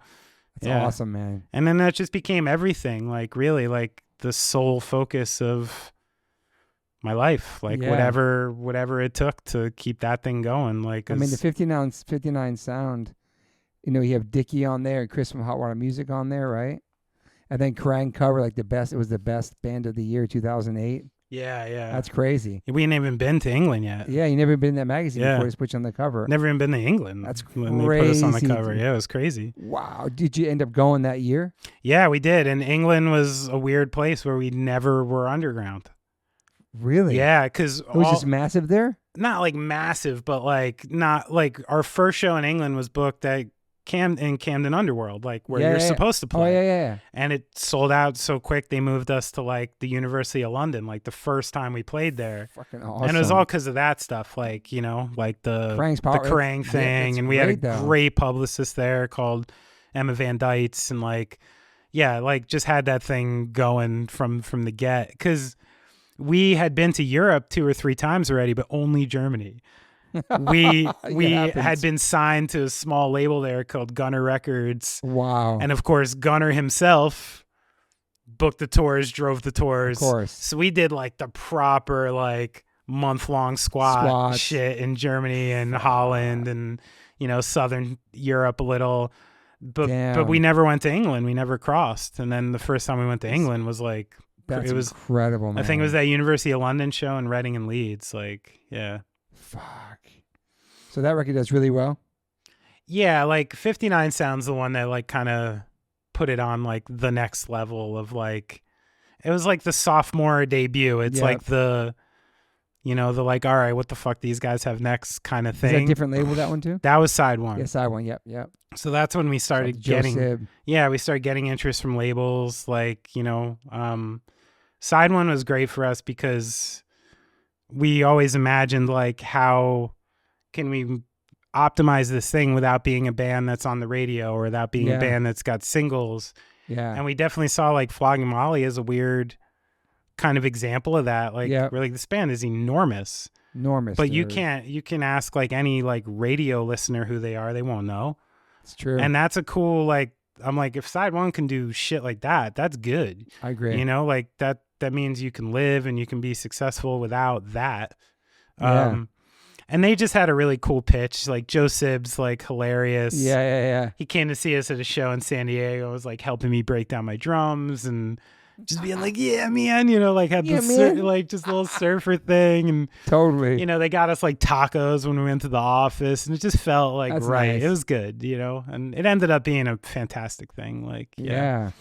I think Kevin Lyman was part owner of that or something, right? They used to do the Warped Tour comps. Oh, there was like a silent partner. Yeah, he might have been a partner. I mean, he hated us because we wouldn't do the Warped Tour at that time. Really? We just didn't want to. Yeah. You know, and we also had this like thing early on, which was, I think we could always see ourselves well within like the punk framework because that's what we were and what we came up with. Yeah. But it was also always important to like keep like one foot out. Absolutely, dude. You know, and we always saw Warped Tour as like maybe like a little bit of the culmination of being one of those bands. Yeah. And like, does it get you stuck in like a certain kind of thing? We weren't sure. It's a great point, man. So we ended up doing like a 8-day stretch on an East Coast run, and he put us on at like 10:45 at like the asshole stage on every single one. I was like, what? I was like, I got you. Like, wow. Yeah. Was it good shows? They were fine. Like it was like 7 or 8 shows. It was no big deal. Like what year you ended up doing that? How later on did you? I'd say like 08 again, or really? Yeah, maybe 07 actually for that one. Wow. Yeah, it was funny. Yeah, I'll miss that about the Warped Tour, like the early morning slots and just. I don't know, yeah. man. How many Warped Tours did you do? A bunch, probably like 4 or 5. But I went to it recently because my son played it 2 weeks ago, and I went out there. It was like 75,000 people. I was there all day. I was just dying. Bro. Yeah. I couldn't imagine being on that ship for like 7 weeks. We used With to do those it, but drives and stuff. It's yeah, crazy. we have to be in a bus. And we did it in the van before Winnebago. Then once you like get to a bus, it's like, Yeah, a lot better. game changer. But yeah, I went there the other day and it was just a really long day. I saw a bunch of familiar faces, but it's just, I don't know. Who's Max playing in when he's not doing H2O? He was playing with Landon Barker. They just played, Oh, cool. they just opened up for the Fray for 5 shows. He did Lollapalooza and they played Warped Tour. Sick. It was cool. Yeah. It was like his first thing not in H2O. Like he's like traveling with a group of people he kind of knows. And, Right. Do you know what I'm saying? Like, Yeah. but he could show up with nothing. They had everything set up for him. It was a totally different world. Oh, right. It's kind of like, Yeah. and staying at nice hotels. And You liking it? he liked, but he sent like a nice thing to the group text. He's like, man, I can't wait to play with the old fucks again. He's like, Yeah. I miss playing with you guys. It's like so professional. That's not cool. not dissing anything. I'm just saying. Like, Yeah. it's just different with us. I don't know. It's a different world. I mean, I'm kind of seeing it on this tour a little. I've never toured with a band as big as the Counting Crows, Yeah. and they're great band, good people, not going to disparage them, but watching a tour operate on this size is eye-opening. Yeah. It's different. Yeah. Like even just the way the day is scheduled, like we like live with our crew. Like I know these people so well. Yeah. And like when it gets to a certain size, it can be like really disconnected, like these different worlds and stuff Absolutely. of touring, which is strange to see, Yeah. Yeah. My son had to learn how to wear in-ear monitor things and, and play to a click. And the first show was Warped Tour. I'm on stage with Travis watching because both our kids grew up together. They know each other really well, but didn't really hang out so much. Just different worlds. But just watching him as two dads watching our kids play together, it was super emo. And like Max killed it. It was the first time ever using a click, and just like it's awesome. I was so proud. Yeah, for sure. Yeah, it's awesome. But he's got his own like hardcore band. They just recorded. He's recording right now, actually, in Orange County. Oh, really? He's like a super hard beatdown band. It's like like that kind of hard Yes. shit. Stuff that I didn't really grow up on, but he's opening my mind to it. You know what I'm saying? He's playing a double kick. Well, I'm sure he was born inside of a breakdown. Like he He knows. was- I'm he sure he was. knows how to do it. He was, but like he's definitely into like Slipknot and other stuff like that. Yeah. He loves super hard, crazy shit. Yeah. But anyway, yeah, he's doing his own band. It's awesome. But yeah. Is your son play music? Yeah, I mean, we're like both of them, my son and my daughter. They, I have essentially when I moved out to the forest, one of the things was like, I need to have somewhere to like proper set up now because in Jersey City I had a drum space. You can't keep drums in the place. Yeah. There. Your son loves Maiden, and Loves your daughter loves Kiss. Yeah. That's right. Okay. It's true. It's true. We That's took awesome. my boy to see Maiden they were at Barclays on his 9th birthday. Oh, that's incredible. So I was able to, I man. got the VIP package for him, like the whole thing. It was Yeah, like that's- cool. yeah, It was cool cool dad as props, fuck. dude. Yeah, it was cool as fuck. Isn't that cool to have those kind of perks It is, but I'm worried. that they're going to be too accustomed Too soft. to it? They don't know about being like in just the a crowd. shitty fucking pedestrian, like I sitting in know. lines. I know. Like how long do I gotta take to take a piss? Like I know. like how miserable I was at like Giants games as a kid, and like in the This crowd, is such and a like great subject. and then like the other We day, got passes, or we not? Are we in the crowd tonight? We have yeah, passes. yeah. I don't know until we get there. I'm not going to promise anything. And I brought him to Dave Haas's festival out in Pennsylvania recently. See him and Frank Turner, and I realized like we showed up. Literally, Dave's manager sees us in the front, gave us all our shit, walked us straight to the back. We're behind stage. We're meeting the two headliners, hanging out, getting all this shit. And I'm looking at my kids. I'm like, what's this going to do to you? Do you Is this understand ba- what's happening I'm right like, now? is this bad? You know this is special, right? Yeah. You know And how like, I worked to get here? Yeah, and like the idea, like they get to a show and they're like, where's the food? Because they just expect... but not being entitled and not being brats. No, just because it's They're always there. used to it. Yeah. My son said the same thing. I said, "Yo, are we going to backstage and say hi to the band? Are we going to say hi to freaking whatever band is?" I'm like, "Yeah, we probably will, but let's just get there." Like, Yeah. but not expecting it and then when it doesn't happen, they're like, "What the fuck? You got no juice?" Like, my son would break my balls. Like, "What happened, dude? Nobody cares. Well, Oh, you ain't cool no these guys more." don't like your band, whatever." I'm like, "No, dude. I actually got these tickets through Live Nation or through a friend." Yeah. You know what I mean? Like, it's Yeah. like certain stuff. He knows, like a crazy hip hop show. Like, I got not really crazy juice for that, but like a punk show or just whatever. And it's funny now because he'll be like, he'll be listening to like a band. He's like, "Do we know this band?" I'm like, "Yeah, we know this band. You met them 10 years ago, went to their show. You could care less, but now Yeah. you're fucking with the band now." It's Right. interesting. Yeah. But yeah, it's like they're accustomed to it, right? Yeah. Like it's all they know. And like, I told my son the other day, I'm like, you're starting your band, you're going to have to sleep on floors. yeah. He's like, what? You're going to have to share hotel rooms. He's like, what? Yeah. I'm like, you have to do all this shit we had to do. But he's probably not gonna. Oh, no. Because he's got he's playing with a fucking Barker. He's not going to have to do that shit. That one, but his hardcore band, I'm saying, his okay. beatdown band. Yeah. They're going to have to do it. Yeah. He already played 3 shows. He went to all 3. All the uncles came, and like the first one was sick. The second was like just us. Yeah. And the third one, he played in Palmdale at a house party. I didn't even go to that. Right. But it's like, it's a grind, dude. Yeah. Especially that type of music. It's different. It's like pop music. But you haven't if you're a drummer who hasn't broken down and loaded out their shit in the middle of a fucking house party. Yeah. Like you haven't earned it maybe. Yeah, you know? He does all that. Like that's the shit that that keeps you going. That's the thing. In H2O, he breaks down his own shit. He's like, he was just with Landon. He's like, I had to bring no cymbals on the airplane to show up my sticks. I'm like, good for you, man. I get down and I'll be home. I'll be doing I have a hardcore band at home, Town Wire I do. That's cool. I'll be doing a bunch of shows. I keep my drums at home. It's not like I'm reheading these motherfuckers every day, And then I get out on tour and professional drum tech. Oh yeah. Drums sound amazing. Everything's it's show up. It's like being at home is warming up with 2 bats in your hand. And then going on a Gaslight tour is the 1 bat because it's this is cushy. This is fucking nice, you know? Yeah, but, I mean, you paid your dues to be there though. Yeah, and it's also the old hardcore band I had didn't play 27 songs. Yeah. Doing 2 hours over the course of 3 or 4 nights consecutively is just taxing in a way I didn't understand either. You know, physically taxing. Yeah. Your son? Did your son play drums? So we have a rehearsal studio basically in the basement. That's sick. I got drums. Gaslight will jam there sometimes, so we have a full PA and a setup there. It's cool. In my, it's not a hooked up. It's in a normal basement. Yeah. So I have I mean, you can probably have some insight into this with your situation. Is I always figured being the kid of something like this is going to cast a long shadow, and it's going to be something that whether they like it or not is going to be a thing in their life. Is going to be you're connected to this band, you're connected to this person. Yeah. And the one thing I didn't want to ever make them think this is something I want them to do or need them to do. So I never pushed any specific lessons or anything like that and real training. But naturally in the last year or two, we start going down there with them. I couldn't it's funny with kids. It wasn't it wasn't, hey, let's go down and play that got them. It was a narrative. And it was the idea that we're in a band together. We're called the Psycho Mutts. Sick. We all have different names. I'm Pierre. My son is Tommy. My daughter's was she Snakes or Bones or something like that. Amazing. Crazy.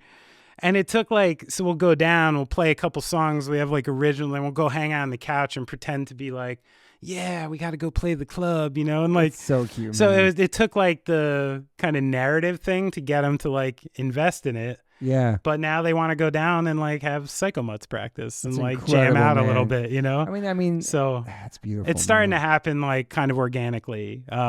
Yeah. But I haven't done any formal lessons or anything like that with him. Yeah, my son either. He just started banging on shit when he was young. He's super hyperactive like me, and we got him a teeny drum set and it started getting bigger and bigger. And then Mackie, one of his favorite drummers, taught him some stuff when we were doing Hazen Street back then. That's awesome. And then Travis, obviously, just friends. That's a flex getting taught by Mackie. That's no, cool. it's amazing. That's his favorite drummer. Yeah. And he just came to one of the last shows that Max played with us. I forgot what it was. He was just next to Max watching him. But I send him clips all the time, and they text. It's great. Mackie's the best. Anyway, so Max got some uncle showing him things here and there, but no lessons. But yeah. And then he goes from drums to surfing to skating to modeling, whatever he's doing. Then he gets back into drums. But then when it came time for Todd Friend's kind of live part of our H2O family, ran its course with shoulder surgeries and stuff.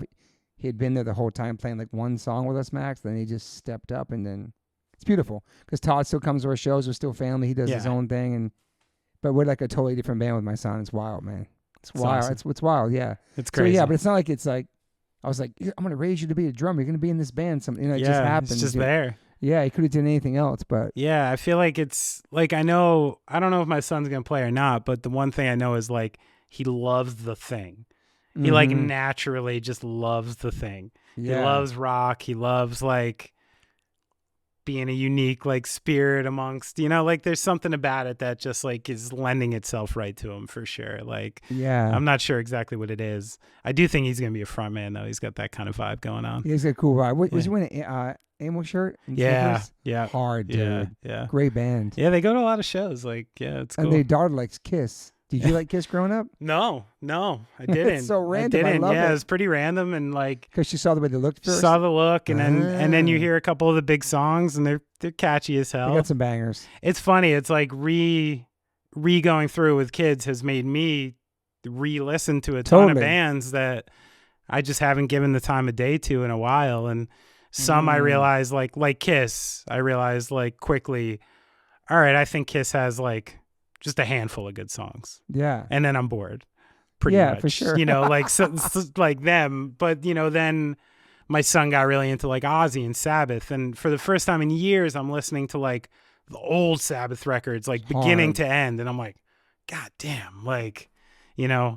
So it's cool, like resurfacing a lot of the classics. Like, Absolutely. I heard Jack Black talking about that in an interview. He said Really?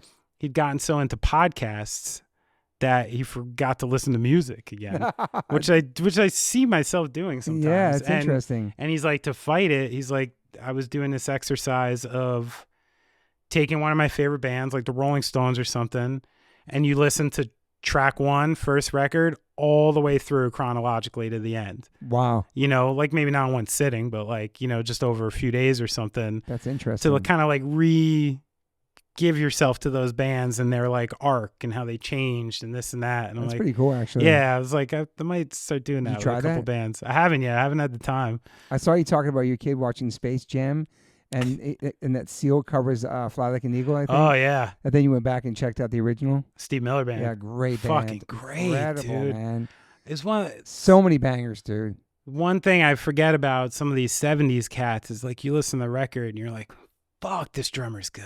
Yeah. Like they just had like the pocket. Oh, they were in the pocket, right? Living in the pocket. I think we got another Stella fart. Oh, I'm sorry, dude. She likes me. She loves you. That means you've even farted with some of the greats. If I'm in the same boat with Josh Brolin about something, you are. That's cool. I think Skiba too. That's like my 6 degrees right there. I know what I'm gonna do. I'm gonna put a list up here, all the ones you farted, and check it off, and just add them to it. Yeah, you gotta like retire our jerseys or something. Like, oh, so where are we at now? We're Gaslight Anthem. So I'm talking about the 59 sound. That does really well. Krang magazine cover. You go to England, it's fucking amazing. Now you're full time.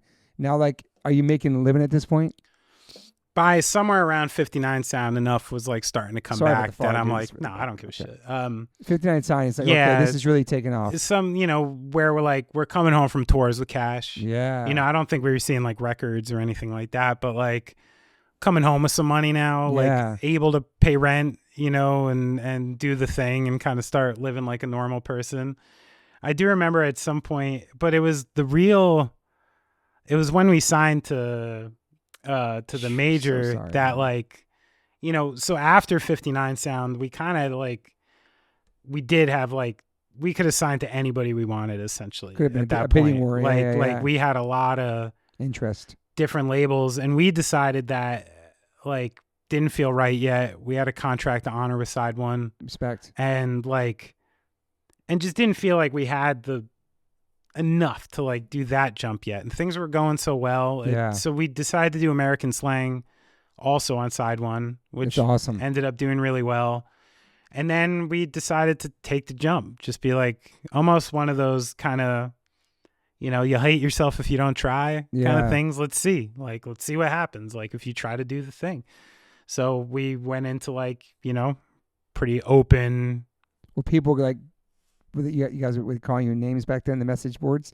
That's in my notes too. We're going to talk later how you're obsessed with Reddit and all this different things and music critics. Were people giving you shit about going to a major back then? Not too much. Yeah.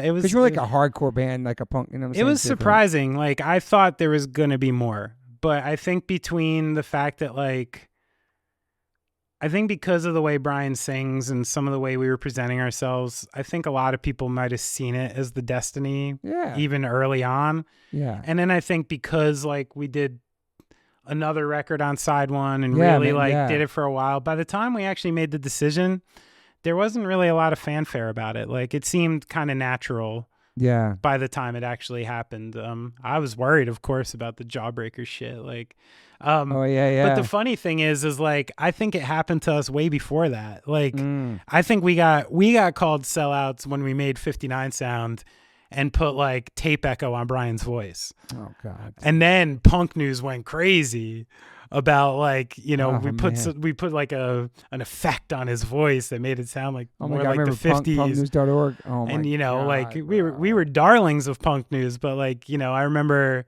So I think like Isn't it crazy how like powerful that was, or we it was thought huge. Or we thought it was, or we thought I know. it really could change your career and have an effect on you. And it was probably like 65 people. Like, and were you on there looking at stuff? Of course. Yeah. Yeah. Of course. Were you on the B9 boards? I didn't write on them, but I'd read them all for sure. Yeah. But did it ever bother you reading stuff about your band? Yeah. Sure. Yeah. But I do it to myself anyway. Yeah. I always do. Okay. But the one cool thing is like the same way I was saying, like I had such confidence in Gaslight. Like I don't walk out of a studio unless I love the record. You know what I mean? And like there's one thing I can tell anybody who's doing art is like if you love what you're doing, it's real easy to stand on your shit. Yeah. You know what I mean? Sure. Like sure. Because when someone writes something on a message board, it's not like, oh, that hurts. It means like, no, I think you're wrong. Yeah. Like, I think I'm right and you're wrong. Yeah, for like, sure. And it's a much better place to come from. If you're leaving, like, if you're waiting for that reaction to dictate your internal feeling about what you're making, fuck, you're screwed. Yeah. Like, you are fucked. Like, that thing needs to be your baby before anybody else even hears it. You know what I mean? It's like, true. And so I think when you're coming from that place, it's pretty easy. I enjoy like fucking with people and stuff when I see stuff like that. Like I'll write people back on you shit. will? Yeah. Like especially if it's like out of hand. I'm like Kevin Durant like that. I just like walk around. Engage. Fuck yeah. Like I don't care. To this day still? If it's something like that, sure. You know, I won't engage like Nazi trolls anymore. Yeah. That didn't end well when I used to do that on Twitter, but damn, you used to go hard, huh? I had a couple. Yeah. I mean, one of the reasons I'm off Twitter was I was, I got hit with a couple of those like, organized like Twitter attacks, like really anti-Semitic, like, like 50 people at once writing you like, you fucking hook nose, go back to here. God, fuck dude. you. You should have died in 1944. Like the most vile shit. Holy shit. And it was because I like it was one of those like they just saw a person and decided to like go after him on Twitter. And those bots are real people, you think? A mix, I think. Yeah. Crazy. Bro. But it was early on where I didn't really know exactly what was going on. It was like the first Trump administration. And I'm not like I don't take that shit lightly. And like, you know, I had gun purchasers IDs filled out. I had like because I'm not like I don't get like scared. I get like mad. Yeah. Where I'm like, oh yeah, you're gonna fucking fuck you. Like, see what happens if you come to my house or something. Yeah, like, for sure. Even though I can't do shit, it's just like it's not even. It would never happen. Not even really a smart way to think. But, yeah. I don't even know how to fight. Like, let alone. But so. But you're on the woods, so you might have. But some yeah, shit so I like I had these issues with that, and I've learned hardcore that like I'm off Twitter, and I think like engagement of any kind on social media is fucking stupid and dumb. Pointless, waste of time. And I wish I didn't waste my time on it, but I did for a while. It would fuck with you mentally too. When it comes to the band, you know, like, but sometimes, I mean, that's the thing. Sometimes people got real shit to say. True. And sometimes something that people say is like, I can see that. You know, yeah, like you might agree with it a little bit. Yeah, like to me, it's more like I'm less emotionally invested. It's more like field research. It's like, you know, like it's all about learning what worked, what didn't work, and what to do moving ahead. This shit's already out. What the fuck am I going to do about it? You know? Yeah. Damn. You had Bottom Feeder too around that time. Too. Yeah. doing a hardcore band and you're in Gaslight. It's For awesome. sure. It was fun. You always had side kind of bands too, right? I got that like heavy side of me that like Yeah, likes you to wanna- come you wanna out get it for out. sure. Yeah. Like, Um, and it's just fun. I do, especially with the way Gaslight tours now and stuff. Like, it's honestly even a little like important to me to have that. to make sure I'm like loading up my fucking car Yeah, and going to this weird place, I love that. driving my ass home at 1 a.m. That's the hardcore kid in you, going to man. Wawa. Wawa. It just feels right, you know, and I feel like You have to do it. I feel like I'm still connected to that thing that I really love. And every time I walk away from one of those, I feel really like fulfilled. I do. It's cool. So You still try to go to shows and stuff in your home? sure. Yeah. Yeah, if I can. And check out new bands, new hardcore bands and stuff? Yeah, again, if I can, like, So many now. Man. yeah, you know, having kids and like, Yeah. I wish I could say I was as tuned in as I was. Mm-hmm. I'm just not. I do think punk and hardcore is in great shape. It's incredible, dude. And like, I'm not one of those people who's like, oh, nothing's good coming out. I think dude, so much good shit's coming out and kids are rad as fuck. I agree. I just man. am not as tapped into it as I used it's to fine, be, you yeah. know, like, But it's like thriving, dude. I went to 2 shows over the course of 2 weekends last year, but it was to see Botch twice. Nice. You know, because I'm yeah, I like, saw that. yeah, It was a Botch reunion. because I'm like, I need to see Botch. Like, That's like one of your favorite bands. yeah, for sure. Where are they from, Botch? Seattle. Ah. Yeah, Seattle. And then, you know, Minus the Bear was one of my favorite bands after. Yep. Dave Knudsen's like a... Mastodon too. I love Mastodon. Yeah. So we're talking about that. I do. But And yeah, you like Drain too. love Drain. Them I just Great. went to see. Great band. Yeah, I Great saw them in kids, Philly dude. recently. Are they cool people? Great kids, man. Good. That's good to My hear. son's super tight with them. They were actually all on stage watching when Max played his first show. Oh, I fuck worked you. there on stage as well. Shout out to Drain. They have a new record coming out. Love those kids, dude. Yeah, I still listen. I like Drain. I like Mind Force. I love I said him on the pod. Jay. Awesome. Great yeah, dude. You heard this band Combust from Staten Island? I heard the They're name. I haven't heard them incredible, yet. man. Okay. And then Painted Truth Yeah. on Island. There's a lot of New I York like bands. School Drugs from New Jersey. Great. They're playing with us. Fucking They're playing with us awesome. Friday. Yeah, great kids. they're awesome. Like, yeah, so there's still ton you of heard stuff. Pool Scum? No. It's like little kids. I have them on our show Friday. They're from Oh, what a Atlantic great City. name. And Anthony from E-Town manages them. Oh, really? They went viral on social media. Like 12-year-old kids, like little hardcore kids in the garage. That's awesome. I got them on the show. Like if their dads like skateboarders or something. Yeah. Um. Well, luckily, me and Anthony cleared the air in Oh, that's good. about 2001. We cleared the air.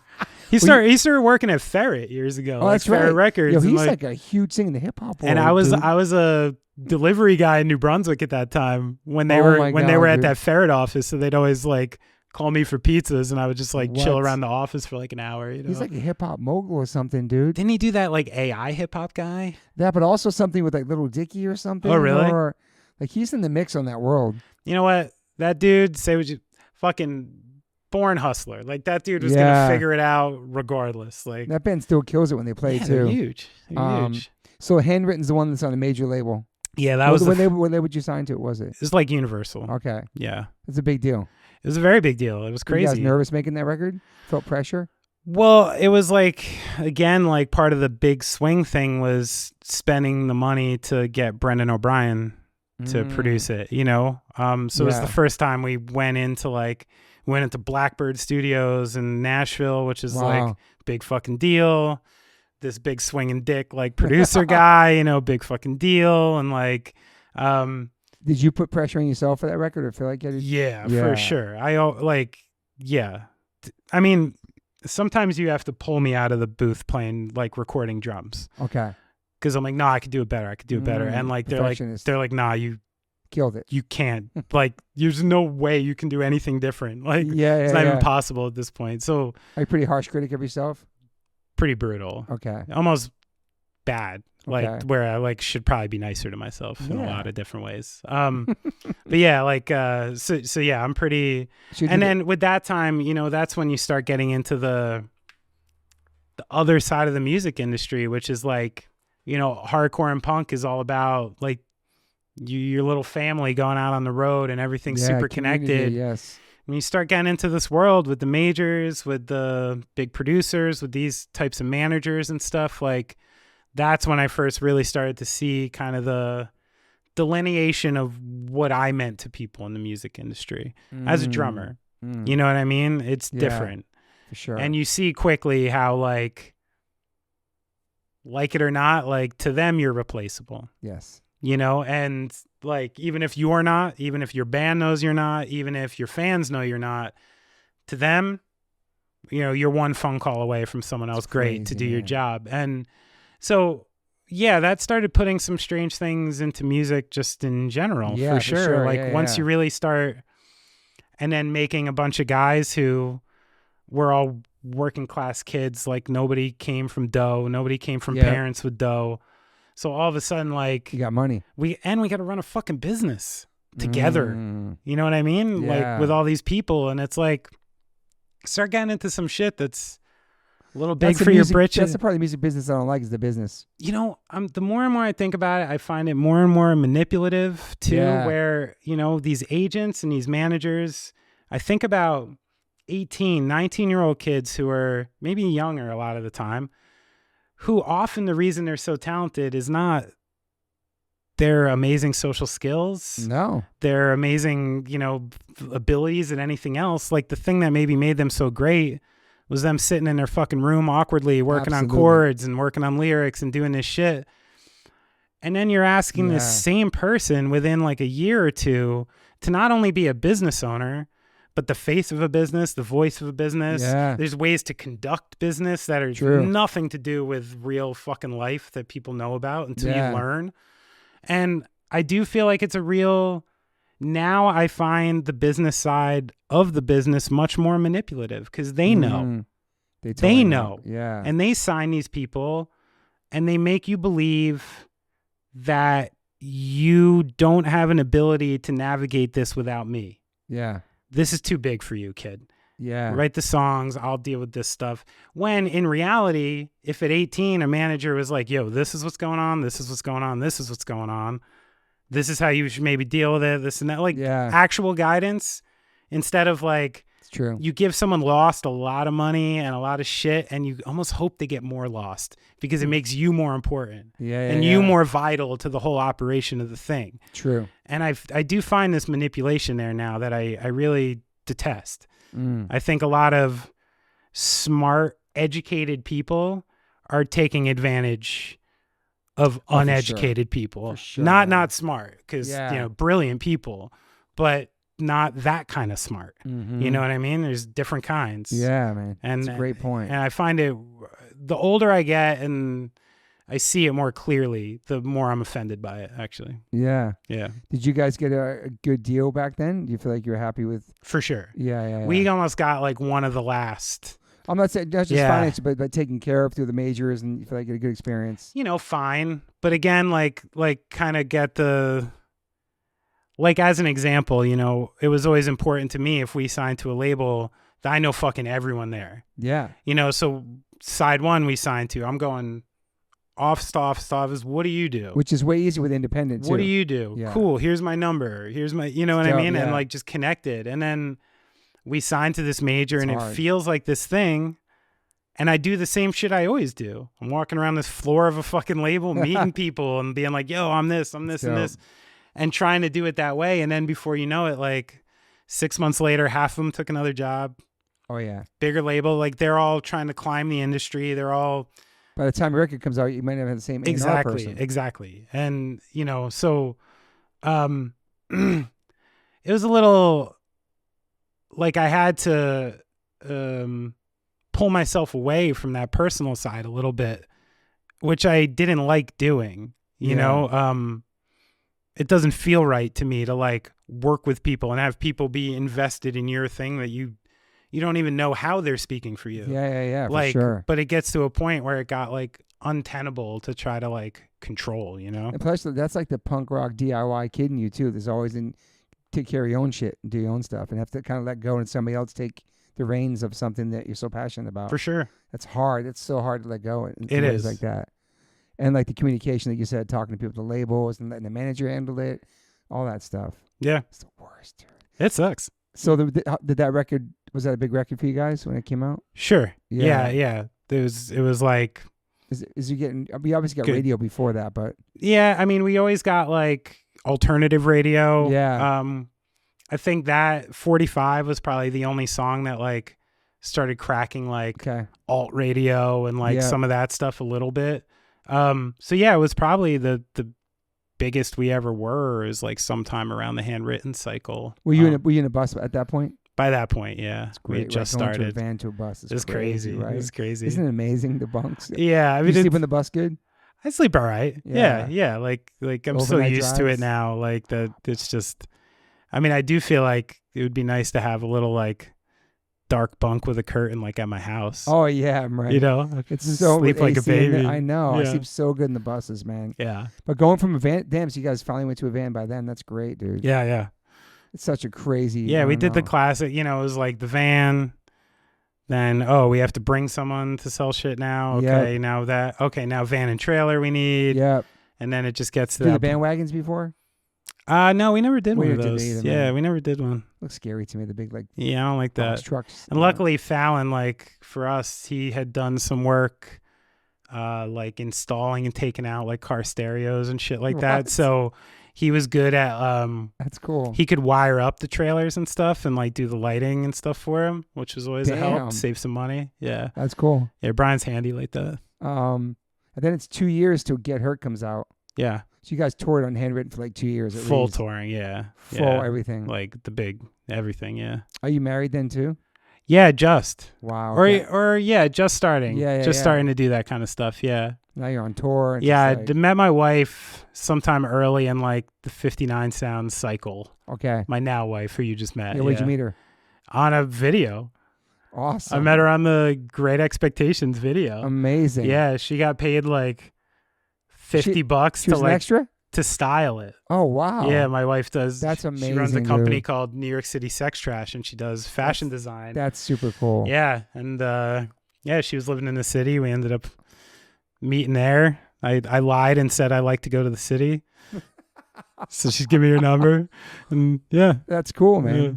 And they have 2 kids. It's great. I man. know. This many years later is crazy. So we toured that for 2 years, and then Get Hurt comes out in 2014. And shortly after that, the band goes on hiatus too. Wow, okay. Well, we did the full touring cycle on Get Yeah. Hurt. So we did like That's a major too, Get Hurt, right? yeah, Okay. yep. That was the second one on the major. That one did good too? It did. Yeah. Yeah. I mean, I think it was the first time Do you have like gold records by then or no? Any of those records? we have like UK gold records. Okay. So I got a few of those at That's the cool. house. That's yeah, awesome. which is sick. Yeah, I mean, I think just in like the cyclical nature of the music industry, it was the first time where like it was just our time to not be like the cool kids anymore a little bit. Ah. You know, we'd been around for a while. It was like our 5th record, Yeah, 5th record. you yeah. know, so it's like, and we changed a lot. Like we were trying a lot of different stuff. Sound stuff is definitely a little slower probably than some of the older shit. And tried to push it, you know, a little bit, but Yeah. not in a bad way. I walked out of that session very confident about the record. Yeah. Almost to the point where I was like, I knew it was going to get some weird reviews, but I was like, it's going to be one of those ones that eventually people are really going to love. Yeah, like, yeah, I yeah, just yeah. don't think they're going to like be with it at first. Like, That makes sense. Yeah. which is kind of how the way it panned out a little bit, actually. That's cool. But there was, it had less to do with the record, I think, than people think. Like, it wasn't like, oh, Get Hurt came out. We don't like that record. People don't like that record. We should go on hiatus. Things were still really good. Mm-hmm. As far as like playing shows and how big the shows You guys are. just getting And how, burnt? it was a lot of shit. And it was some shit I'm not Yeah. like at liberty to talk about in a Yeah, podcast. It's not my shit to talk about. Word. But, you know, I do think from my perspective, the thing that felt the most untenable at the time was like, I don't know what's going on with our band anymore. Like, who's pulling the strings? Who's doing this? Who's talking to who here? Yeah. What are we doing? And it was like that thing that makes a band be able to get through the hard times, which is like 4 people like just focused in the same direction to the same goal. Yeah. You know what I mean? And when you're doing that, hard times are easy because it's all about getting somewhere. Yeah. You know that this is all going to be things on like the way to there, you know, Totally. kind of. And I think that's maybe where it got a little lost, just a little disconnected. Did you guys have manager and booking agent? Man, everything, the whole thing, publicist, you know, all that? and not always the best people at times, you know, and Yeah. it just hit that point. And I think at the time, especially, I was extremely confident in the decision because I think I was part of the decision in a big way because Okay. I really thought because of how it was feeling, how it was going, I thought if we did that thing where a band pushes through and just puts out another record, we're done. I was like, that's going to be just it. to do it. Yeah, Like, yeah. I don't think the grind of like us writing, recording, and doing an album cycle right now, I think we're going to drive ourselves into the ground. Yeah. You know, and it felt like that. And It'd be forced. even though it was a scary decision to make, scarier in hindsight, actually. Like at the time, I thought life was going to be a lot easier when we went on break. Okay. I did. I thought I was going to figure something out a lot. You have some money saved up at that time? A little, Okay. you know, like enough. I'd bought a place with my wife, you know, Nice. starting to do the kid thing and getting into that. You know, my son came in 15. Yep. You know, it was a weird year in general. Like my mom died. Sorry. The band stopped. That's a lot. We got married and then we had our son like 3 months early. And we're in the NICU for like over 3 months with our son. Wow, man. So it was like just this like it's a lot. crazy year that I feel like I'm still kind of like getting my head wrapped around a little bit. Like there's a Yeah. lot to kind of like, and then shortly after we have another kid, then COVID, and it's like, Yeah, dude. you know, so there is like mentally and spiritually and stuff. Like I'm in an interesting time in my life right now, like really trying to come to terms and like better myself in that way. Yeah. It's something I don't think I've had the space or time to ever really fully deal with, and I'm kind of getting there now. Yeah. That's crazy. Yeah, and then you guys reunited for the 10th anniversary of 59 Sound in 2018, right, or something? Came back. That was like 3 years. So those 3 years, what are you doing? Just being a dad, just like figuring it out? Yeah, I was doing the wood shops. Doing the wood shops, Yeah, playing some and- music.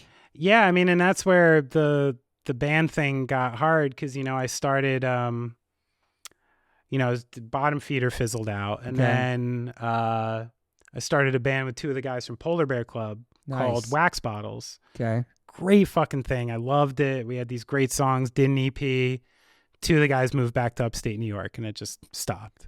Damn. You know, and then, you know, I had a bunch of stuff like that over those years. I think that's what I thought was going to be easier. I really thought like, just get another band going. That's what you said, yeah. Do the thing. It's fine. Yeah. I'm like, I'm in Gaslight. Some label, I'm like, some label will take a chance on this or some shit Yeah, like yeah. that. And turns out if you're not the singer of Gaslight, you know, like maybe you don't get Plus as the much- pandemic hits too, and that's so much. that's Yeah. so much. So, you know, it was challenging. And when Gaslight's not going, I got hardcore into the podcast. I you know, started going off like track. trying to like, you know, basically have some other things going for me in my life, Absolutely, man, like you pretty gotta. much. Like, so every time we stop, it's not like I got something. It's like a new hustle all over again, Yeah. which man. kind of sucks for me, honestly. Because Mm. I grew up with money problems, Yeah. and I have like this like financial insecurity shit Yeah. we that never is wanna be like really that hard to again. go over. Yeah.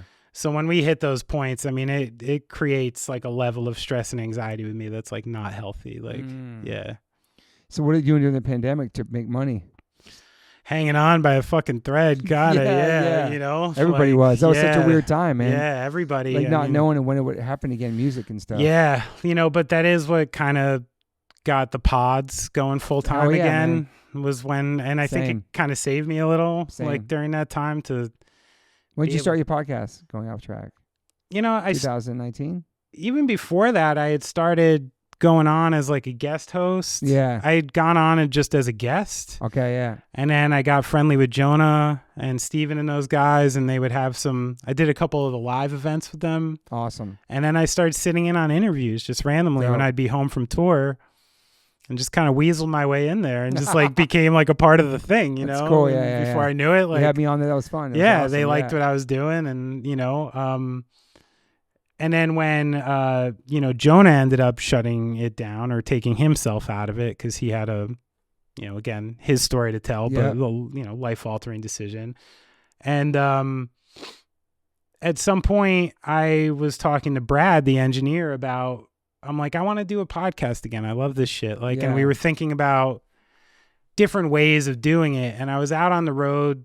I was doing, I was with playing with Mercy Union, and I was Mercy Union, with, yeah. out with Laura Jane Grace. Yeah. And on that tour, I had brought a mobile rig and had started doing this concept I had for a podcast where I was going to essentially ask a variety of different artists, like 5 or 6 of the same questions, and put them in the same episode. That's cool. I thought it'd be interesting. But once I started sitting down to do it, they were just turning into these. Yeah. They were turning into long form, Flowing conversations. great conversational stuff. And I had a bunch of them banked. And I talked to Brad about doing something. He's like, why don't you just do it as going off track? Like, we still have the thing, we get the IP, like the That's cool. And it was like, all right, like if the other guys are cool with it, like we'll just restart it like that with me as the host. Yeah. So that's essentially what happened. And then awesome, just man. got into the weekly thing. You know how it is. Like, Yeah, man. once you get out of your Rolodex, this shit gets a little tough to schedule and book every week. It is pretty and crazy, like, man. Yeah, you know, like. I have so many banked though. I just bank them like crazy. Smart. Dude. Like right now, I'm banked till January 2026. Oh my God, you're so smart. So much smarter than And me. I got like at least what's this month? Would have been July? No, wait, August. I at least got like I don't know 15, 20 more this year. And you're doing weekly? It's every Monday. That's it, bro. Good for you. Yeah, this is like my full time everything. But I love it. I enjoy it. But yeah, you got to be consistent. You got to bank them because you travel and all that stuff. You can't miss a Monday. You can't. I know. People start counting on it too, man. No shit. I feel like every when do you time. drop yours? I mean, usually every week. Like, Are you consistent? Not when I'm touring. Yeah, it's hard. Yeah. So But you like, do them on tour too, right? You just don't. Do I them? try to. This one's been a little tough. I've never done it before in my life. Yeah, I got a little I got a mobile rig where I can like, I'll talk to people on the road. I like to do these like road crew episodes where I'll like pull someone from the crew who just has a great story or something like that. But and you film yours too. I don't. Oh, you don't. That's right. Yeah, I mean, we probably should. No, but, man. yeah. All the listeners, I got somebody else who doesn't film their podcast, man. Yeah. I think guests enjoy it. I think people don't like to have lights and cameras on them. I have people coming back 2 or 3 times in this podcast. Most people listen to podcasts more than they watch podcasts. Yeah. Driving, the trains everywhere, dude. Sure. You know what I'm saying? Yeah, and it is better for the guests. 100. Yeah, people tell me that all the time. More low I can wear sweatpants to your house. Like, yeah. Especially like actors, like always. They're just like, they just, I don't know. They just want to be loose. Yeah, we're just chilling in the kitchen, bro. Yeah. So you started doing the podcast during that in 2020. Yeah, just like waiting for the music. Yeah, to that's come when back, I started dude. to do it. Like, and I even had a sports podcast I was doing called The Nice. Tune Up. Really? Yeah, I had a weekly thing. We ended up doing like 200 episodes. Wow. Like, yeah, and so I was really into it. I mean, like, you know how it is. Like the research, it starts man. taking up a lot of time. It's one of the reasons I have a hard time doing it on the road is because like I'm just short on energy. Like when we're doing a lot of shows and like on those off days. You ain't trying to do that. I'm like, fuck, man. I'd love to just like go to the gym a little bit and just chill the fuck out today. Yeah. Like I really need it. You know, I don't want to think Yeah. that much. People are always talking on tour. Sometimes I'm just like, I don't want to fucking hear anyone like for a minute. know. You know, like, yeah, like can you use some quiet. Like, Yeah. Do you use Chat GPT? I don't. I started doing it with the podcast. Oh, for research? Oh my god. Yeah, I can No, imagine. I do both. I do Google. I do both too. But it's just like you can get some deep dive stuff. Yeah. But sometimes, Is that where you got all my weird jobs from?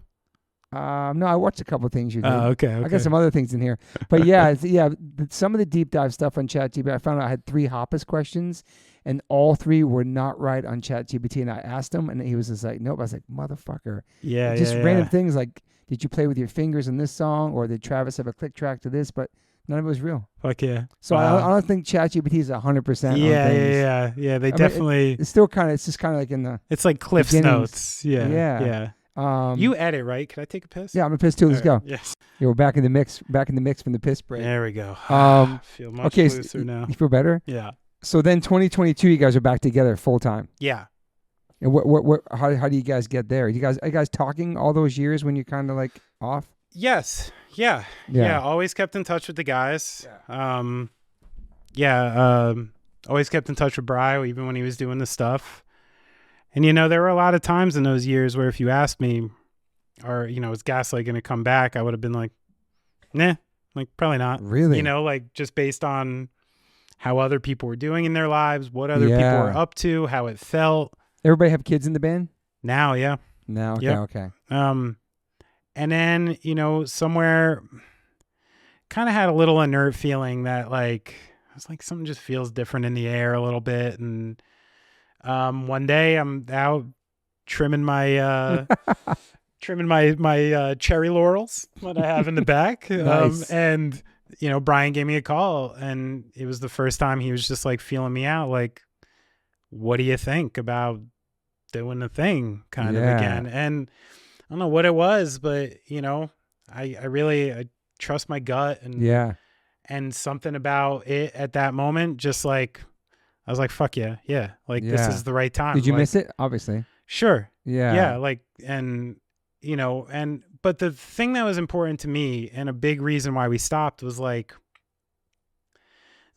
I'd rather be like some version of the Replacements than something, I want my band to stay awesome and die if it has to stay awesome. You know what I mean? Like I really, and that's the point I was at with Gaslight. And it was like, but I think the guys in my band are so talented, and I don't want to be in like some fucking cover band version of ourselves. So like, absolutely, if we're doing the thing, I want to do the thing. Yeah. I'm like, I'll do it if we're like writing records and proper doing the thing again. Mm-hmm. Turned out Brian was already challenging himself a little to put together some songs that he could use for Gaslight.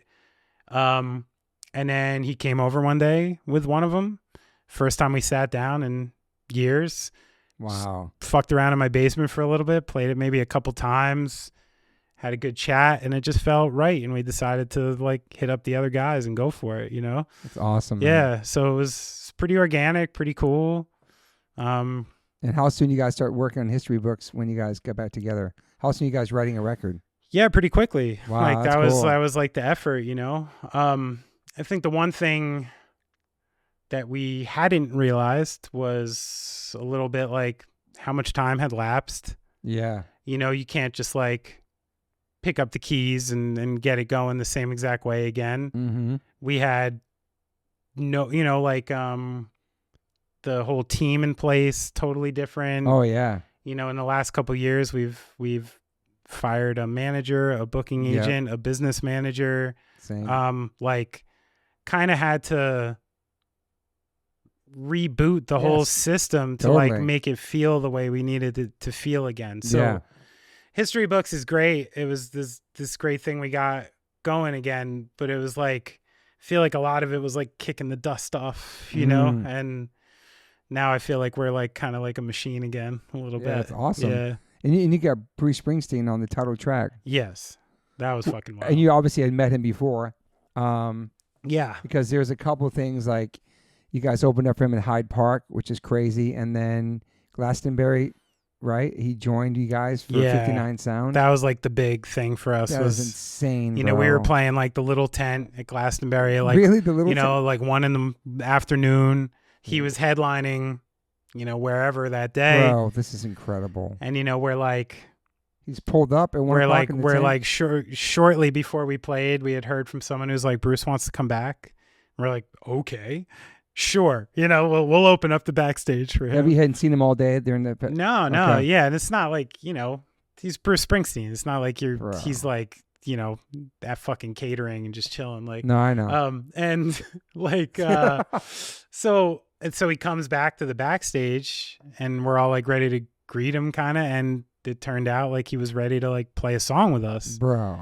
So Ian, who is now our guitar player, was our guitar tech at that time, like ran on stage, literally gave him a guitar that had never been played. So he was terrified about giving him this setup, like, because he had no time to like actually test anything. You guys have a good crowd in the tent, 1 o'clock? Yeah. It was, and then it you guys are good out there. Then it got real bigger. Like all of a sudden the tent fucking floods with people, because of him. And it was just this like really magical moment. He came up and did a song with us. And I think that's kind of the time when it kicked into a different level too. Mm-hmm. When we became part of like the Bruce world. You met him before that though, right? We met him at an Against Me show. He was at Against Me show? Yeah, we met him at Starland Ballroom in Jersey. He was at the show? Because his son, I guess, was a fan of Against Me. That's incredible. We were there to hang with Against Me. So cool. And he was at the bar at Starland Ballroom chilling with his son. Bro. We met him a little that night. Bri met him that night. And that kind of started, I think, like us chatting a little bit. That's incredible. And then the Glastonbury thing happened, and then he asked us to do Hyde Park, and it just, yeah. And then Brian sang with No Surrender with him. Yes, that same night, which was amazing, by the way. Wow. It was like one of the coolest things to see, because it's like he's on this stage, and we're all like, oh, it's Brian out there. What the fuck? It's our guy. That's crazy. Like we were like living through him. We were like all up there.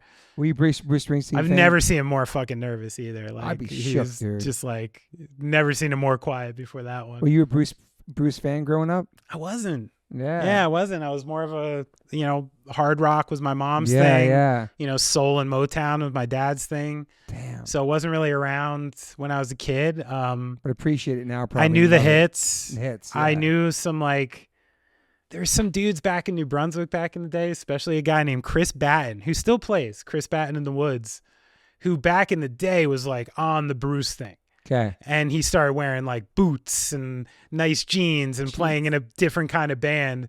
And we're like, why aren't you punk anymore? Like, what's happening? What happened to you? So like, I remember like some real big enthusiasts back in the day, but I didn't really, again, I don't think I had a full appreciation for singer-songwriter music until I started playing with Brian. Yeah, for sure. And it added to something. I really didn't pay much attention to lyrics unless it was something that was like really great or really bad. Yeah. It's like melodies and beats and it definitely had changed the way I saw a lot of it, Yeah. So yeah, I was never like a huge fan of the music or his stuff, but over the years, like just gained a massive appreciation in a lot of different ways. He's part of the Gaslight fam. That's crazy. I mean, even funny, like I remember the second time we were playing with him was Hyde Park, and my then girlfriend, now wife, came out, and she was like, "Oh, are you gonna say hi to Bruce Springsteen?" And I'm like, I'm the fucking drummer. I'm like, he doesn't know who I am. Like, just let him walk by. It's fine. Who gives a shit? And then I'm like standing there, and he's like, walks up. Oh, Benny, what's going on, man? How you doing? And I'm like, oh my God, I'm such a dick. And he is. Wow. And he's actually what he's supposed to be, which is like cool human, normal, expressive, like everything you'd think he'd be in a conversation. He is, dude. So yeah, sometimes people actually are what they are. It's crazy.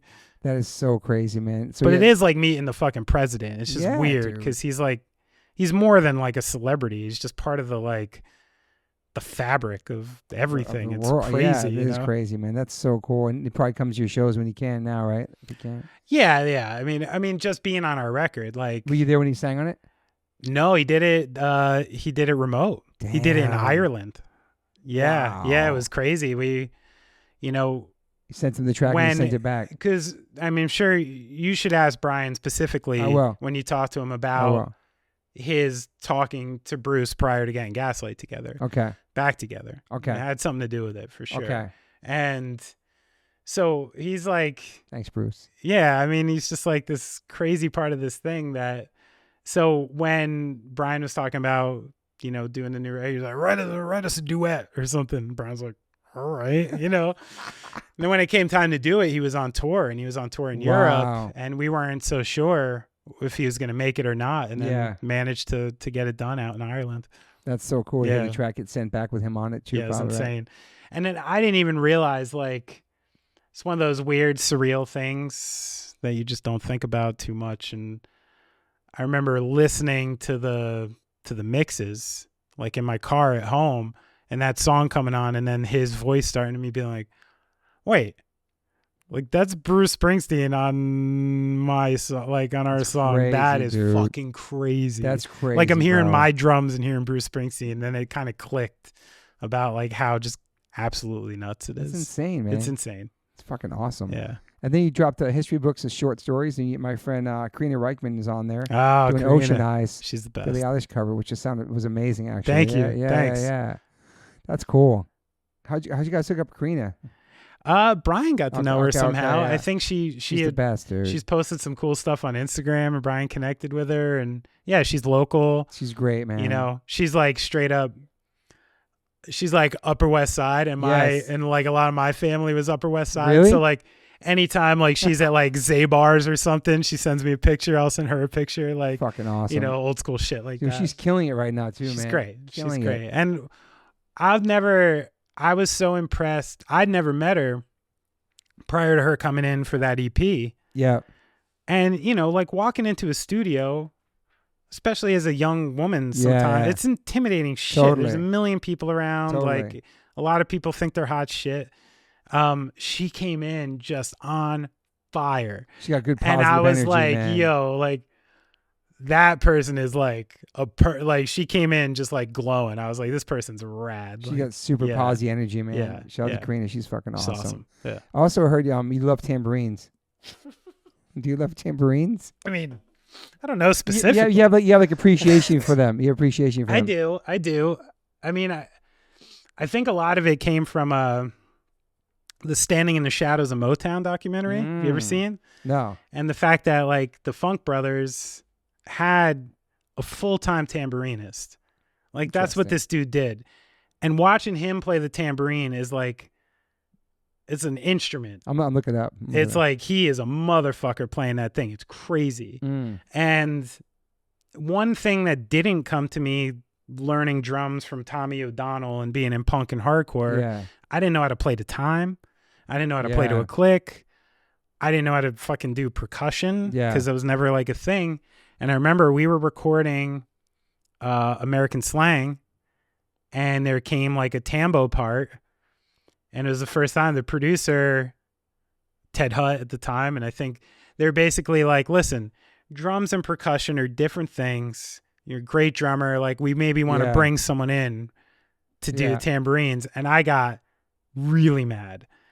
Like, to me, the idea was like someone else is coming in to do drum shit on my record. Like, can't happen, like, for whatever reason. Yeah. And I was like, yo, give me a chance. Like, and I literally, for like 2 days straight, I literally drove my ass home that night with one hand, like fucking tambourining and trying to do the thing. And I managed to like get it on the record, like all myself. Wow. But I did like quickly realize the entirely separate skill set. Yeah. Yeah. It's like almost mechanical. Like it's not, it's There's almost a real skill to it. People just like shaking it. No, it's like a whole thing. Damn. And I guess I've never thought about it, but I guess I do love the tambourine. Yeah. You have a new appreciation for it. I do have an appreciation. And for the people who play it professionally and stuff. For sure. Yeah. It's a beautiful thing. Yeah, and also I heard about you like the voice of reason of Gaslight Anthem. You can ask them that. I mean, I don't know. Like, that's a weird thing to declare yourself, you know? But yeah, nobody's saying you declare, but I think people would think you would say you are. I don't know. Yeah, I mean, you're involved in... Maybe. I mean, I am. It's a compliment. I'm heavily involved in the band and what we do. And if someone else said that about me, I would be pleased to hear it. Yeah, but I don't. Yeah, I don't know if I'm comfortable about saying that for myself. Also, I feel too crazy to even call myself the voice of reason of anything. I heard you tell a story, and I have a similar story about it's like traveling and with the Polar Bear Club with 30 Seconds to Mars. You guys all on one flight with Gaslight Anthem, and you, Jared, and Rob Zombie. Do you ever fear flying? Not as much, but yeah, the thing that happened with that one was. With that one, I think you said this plane's safe because we're all in this plane together. No, it was kind of the opposite, actually. So I didn't even get on an airplane till I was like 17 or 18. Wow. Like my family, flying, fucked up family. We never traveled. Did a couple trips, and my aunt flew me out to California when I graduated high school, and that was the first time I got on a plane. Damn. And I'm talking like fucking nail marks in the seats. Like I am gripping, terrified. I used to every minute was like an hour on an airplane back in the day. I'm much more used to it now. Obviously, occupational hazard. Have forced myself to fly hundreds of times now, and I'm not nearly as worked up about the experience. I kind of hate the airport more than I do flying at this point. Yeah, I get more anxiety at the airport, to be honest. But the thing that happened on that tour was we were on the Soundwave tour in Australia, and one of the things I had thought about was like, all right, one ancillary benefit to all this plane travel is if we crash, like my band gets huge. Yeah. And I'm like, and then my family is set and like, cool. Like, Yeah. like there was like a benefit to me dying in a plane crash, which was that.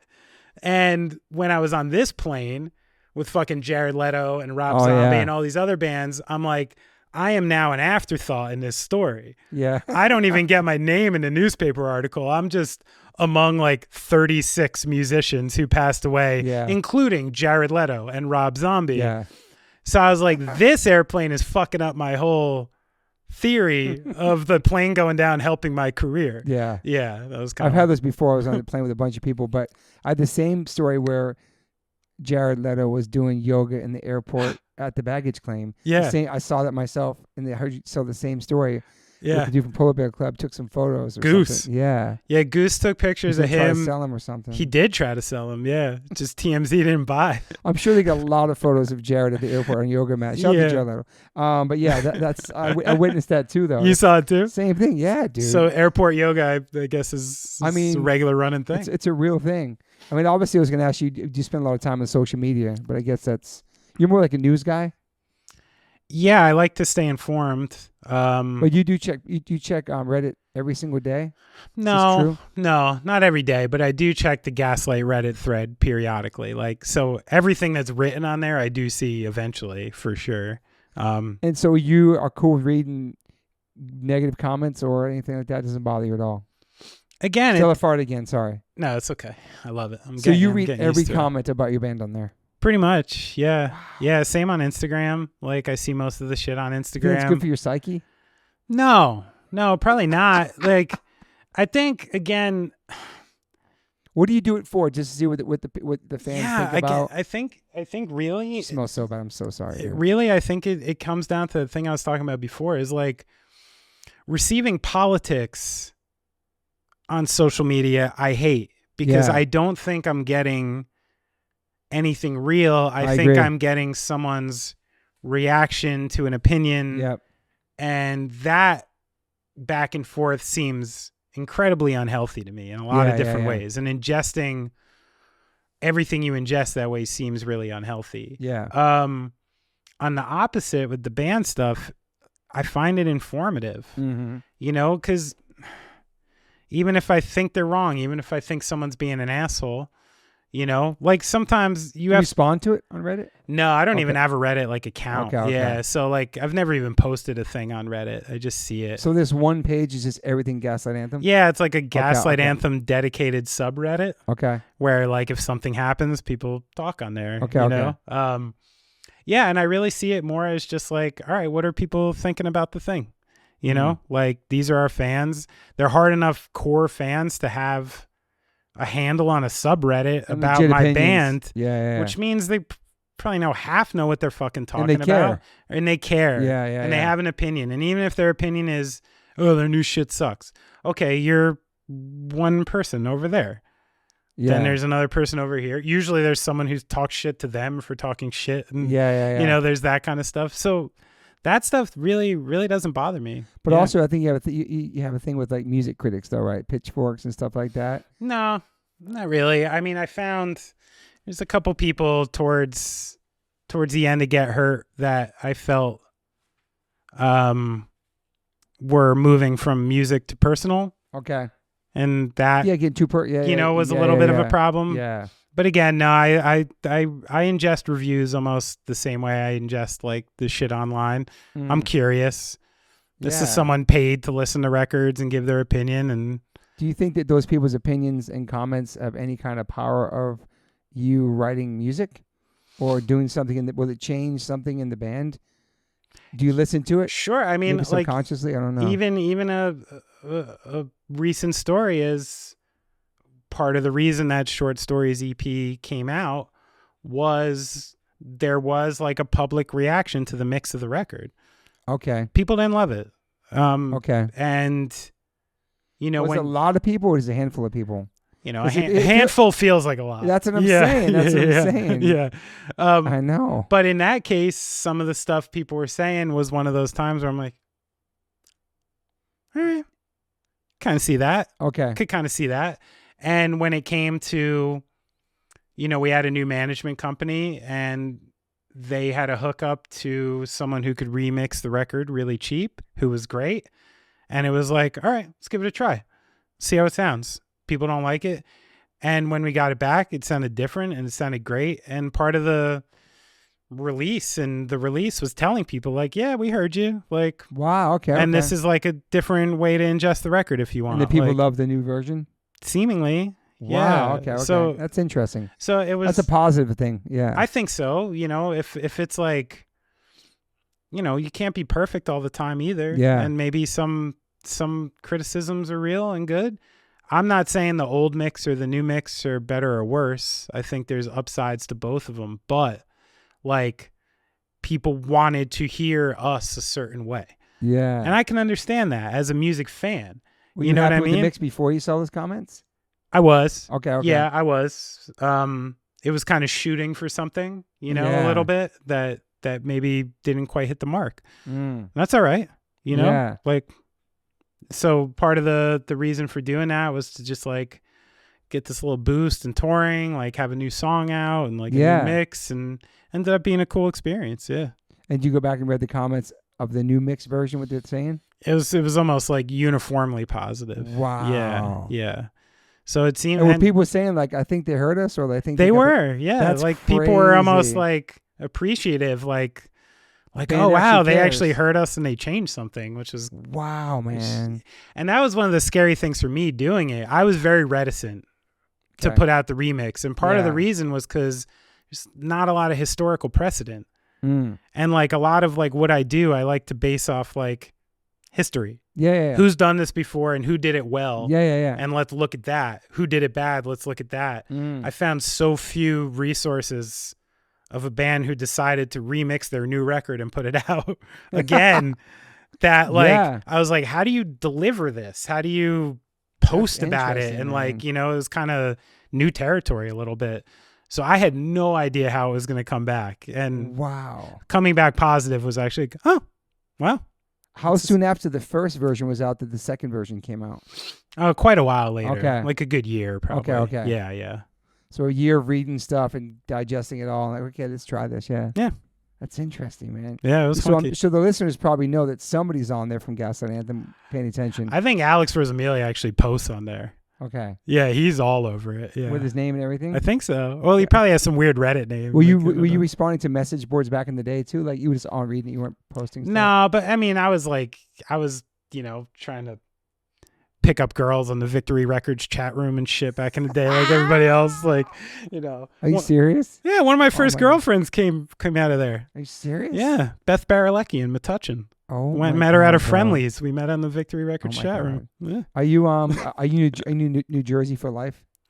I think so. I mean, when we moved from Jersey City this last time, Hudson Valley, New York was in the cards. It's nice there, man. Upstate. Yeah, so to nice, get out dude. into the woods and to have like, basically space and peace. My concept for this move was basically I want space and woods, but I don't want to be like around a million rednecks either. Yeah. Like which sometimes go hand in hand. And there are rednecks in New York. Oh, plenty. Sure. Like, dude, you Jersey. got 5 miles out of Kingston, New York. Like you're in fucking straight up upstate logging country and shit. Crazy. Like, yeah. So that's a good point. So we ended up choosing where we did because it kind of reminded us of Hudson Valley without being too far from family and stuff. Yeah. The only place I could ever see myself living, man, is here. You love Cali? I fucking love Cali. Damn. And I always have. That's and cool. I've always had kind of California dreams. Wow. And even our tour managers from California, San Diego guy, Taylor. I was just asking him and his wife the other day. I'm like, I feel like I was born in the wrong place a little bit. Damn. I feel like you're so Jersey though. I know, but I feel like a lot of like the toughness and defensiveness and the voice and the shit you gotta like put on to fucking survive there. I never felt like it was totally me. Yeah. Like I want to be nicer than I am. Yeah. I want to be sweeter than I am. I want the world to operate in a different way. For sure. But I've had to react to the world in a way to put up these fucking defenses and to be able to take care of myself. Yeah, for sure. But Interesting. something in me feels like I'm a little more connected to a California lifestyle in some ways. Like, I want people to eat better. I want people to be chiller. I want people to be fucking nice to each other. Like the beach? I want to be anti-war. Yeah, man. Like, I fucking believe in it. Sorry, Same. you know? And it's like, so it is a place I think I would proudly go to. And just fuck the weather. It's like, You surf? Is paradise to me, like California. I don't surf, nah. You like the beach? I do like the beach. Yeah, the beach is great. Yeah. I think we're hitting Santa Monica later. Your kids like it out here? Yes. Their first time here, but they're like little beach bums back at home. So what's like a daily ritual for you? Your coffee head.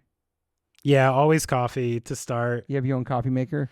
We do. Yeah, me and my wife have the automatic brew going at 6 a.m. And we're former like people who like to drink a lot or take some drugs. So we have to stop ourselves every once in a while and be like, too much coffee? Be like, sweetheart, we just drank a whole pot of coffee in about 45 minutes and we're both fucked up right now. You realize that, right? Yeah. Like we're just stoned basically and it's fun, So yeah, always coffee, but what's your workout? I think my ritualistic stuff is more with my kids. Like I really believe in like, I'm like the bedtime guy. Cool. And I have a hardcore like reading regimen, like 7:30 to like 8:30. Like every night we do like a big thing, and that's amazing. That's the stuff about home that really like puts me in a really good day-to-day kind of rhythm. That's awesome. As far as like working out and stuff, it's like I'm still in this. Like I know for a fact, like with the way I just had an interesting A/B with it because my wife is working for the band Hailstorm. Okay. Now, and she's been on tour a little this summer, and she was going to Nashville a bunch before I left for tour, and I was with the kids. Yeah. I'm on a day-to-day school grind with 2 kids doing the thing, and after a few days, I'm like, it's really not that hard. Like once you get your rhythm, once you know what you need to do, where they need to be, you set up your day right, like not that hard. But after like a week, I realized, the hard thing is doing anything else. Yeah. If like the hard thing is trying to keep some version of yourself intact while that's happening.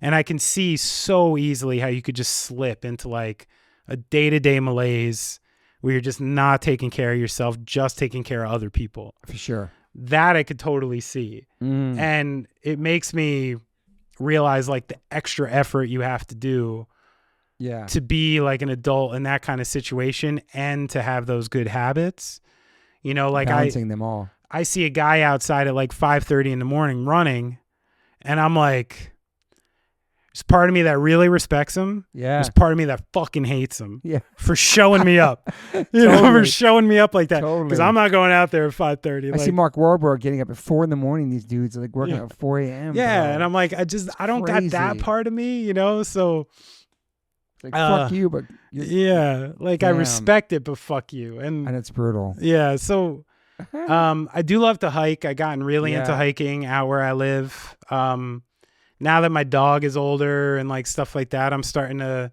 and my kids are a little older, I'm starting to do like real hiking again, not just like fart around hiking. Yeah, just got back on a bike, which is cool. Like my kids started biking, which got me on a bike. But again, it's one of those things I've had to like train myself to do, I didn't realize when I signed up for this rock and roll thing that I was basically going to have to be some weird version of a professional athlete, especially as a drummer. Oh yeah.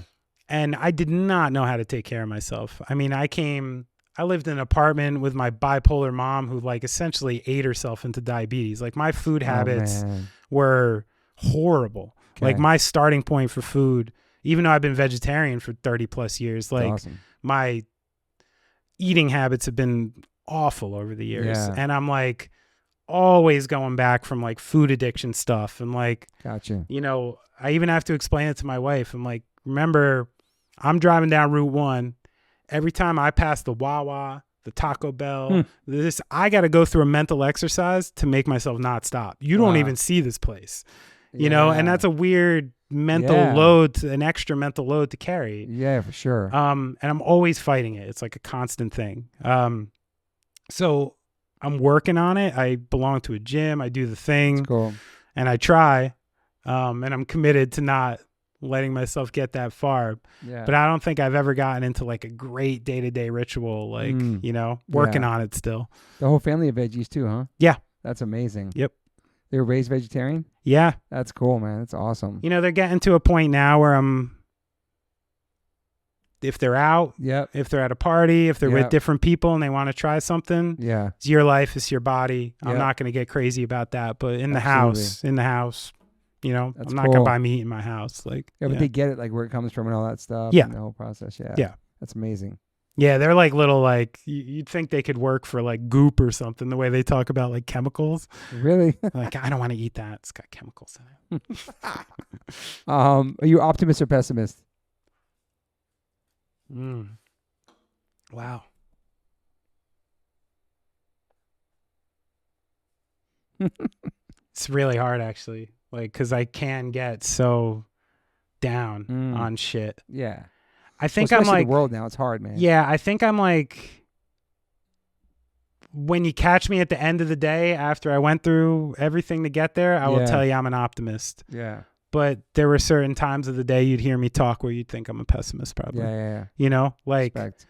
I believe in being an optimist, and I hope to be an optimist, but realism fucking gets in the way sometimes. Yeah. And especially now, it's hard, man. It's such a lot going on. Scary, dark world, man. Going on. Do you have any regrets in your life? Yes, for sure. I don't believe in no regrets. Yeah. I think it's bullshit. Yeah. I do. I think there's so much to learn from everything. And I think the trick to it is if you can manage to get yourself grateful every day. Yeah. Then you don't have regrets by default, right? Like, if you can manage to get yourself to a point every day where you're like, I'm good.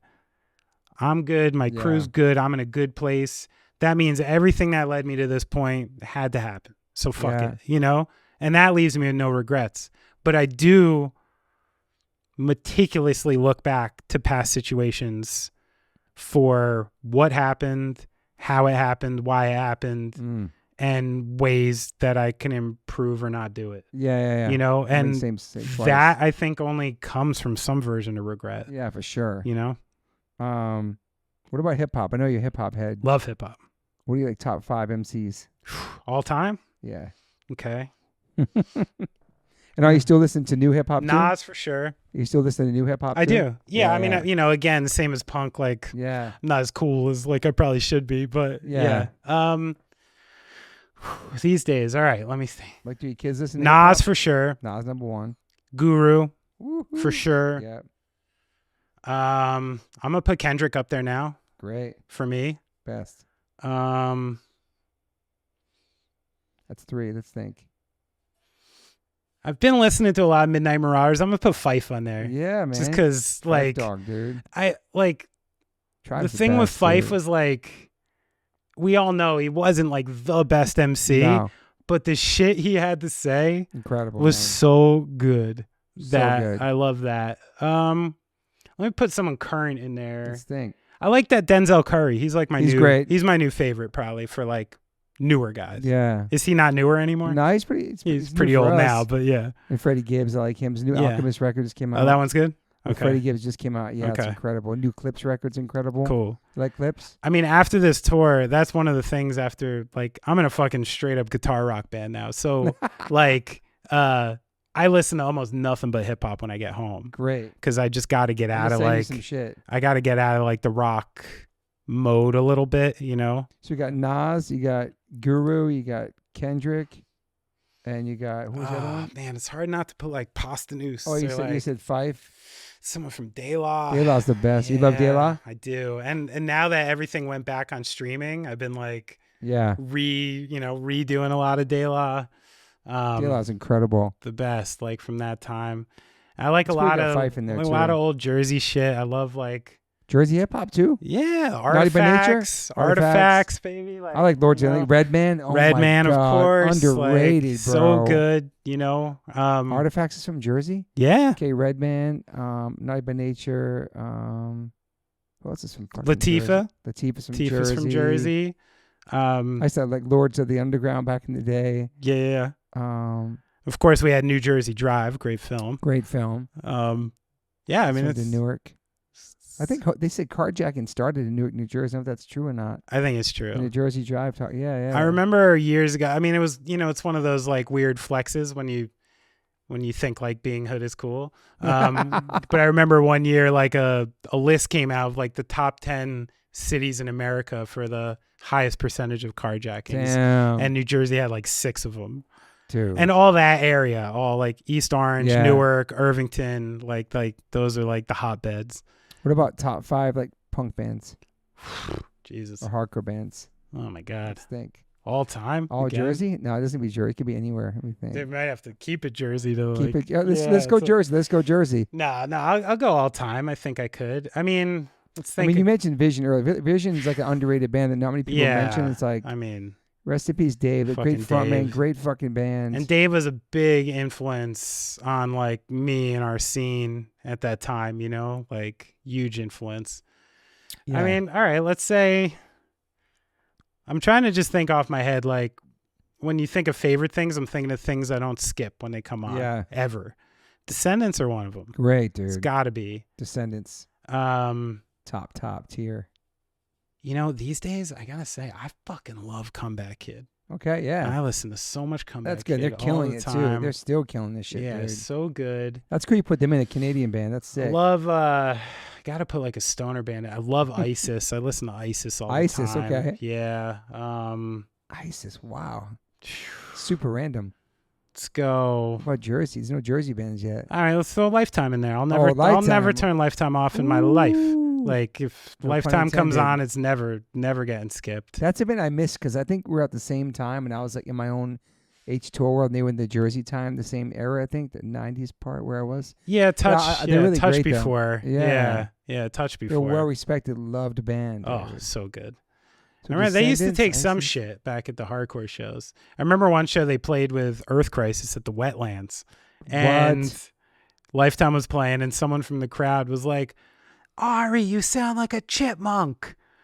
And Ari goes from like the stage. He's like, "Well, you spent $15 to see Earth Crisis." Wow. I was like, "Oh, damn, bro. Damn." We had that famous Jersey show in Earth Crisis where somebody came on stage with a fur coat. I was there at Middlesex County College. Really? I saw the whole thing. Show or something? Or yeah, it was a Four Punch. Another Middlesex was like a million bands, and yeah, it was the guys. Wow. This guy Jeff D'Agostino and the dudes who ran TNT, what was that T-shirt company, and I think some of the Ferret dudes like Carl Severson, like that crew. It was a crazy show. Legendary. What happened was they had the old Middlesex County shows were at the cafeteria. Yeah. And they had this old vending machine. Those guys did not like Earth Crisis's tact, I guess, in those days. And they took like yogurts and things like that out of them and started throwing them on stage. Whoa. And then one of the dudes ran off the stage wearing a fake fur coat. And the bass player just took off his shit, ran after him, and then before you know it, fucking Earth Cries don't fuck around. Melee. Like it was a melee. Like wow. And again, this is 96, 97. I'm 16, 17. I'm not in it. I'm just watching it. Like, holy shit. I'm just like against the wall watching fucking shit go down. But it was Damn. like there was one point in that where like people didn't even know who they were like supposed to be fighting at like at a certain point. It was just like that's a legendary show. It was hectic. Damn. Cool to see. I ended up going to Middlesex County College for a while. You did? Yeah. Wow, that's crazy. Were they still having shows when you went there or no? A little bit, and I actually went there long enough to join the student committee to like start maybe booking shows, but then I was out on school too fast. You need one more in your top 5. We got Descendants. We got ISIS. We got what's the other one you had in there? I think Descendants, ISIS. Oh, Lifetime. And there was another one though. Descendants, ISIS. Did I say Botch or something? No, Botch should be in there though. Yeah, maybe that's Botch. Your favorite It's shit, dude. One of my favorite bands ever. I love the ISIS and Botches in here with Descendants and Lifetime. What was the other one you said though? I don't know what the fuck it was. You know what? Let's just throw Fugazi on there for me. Yeah.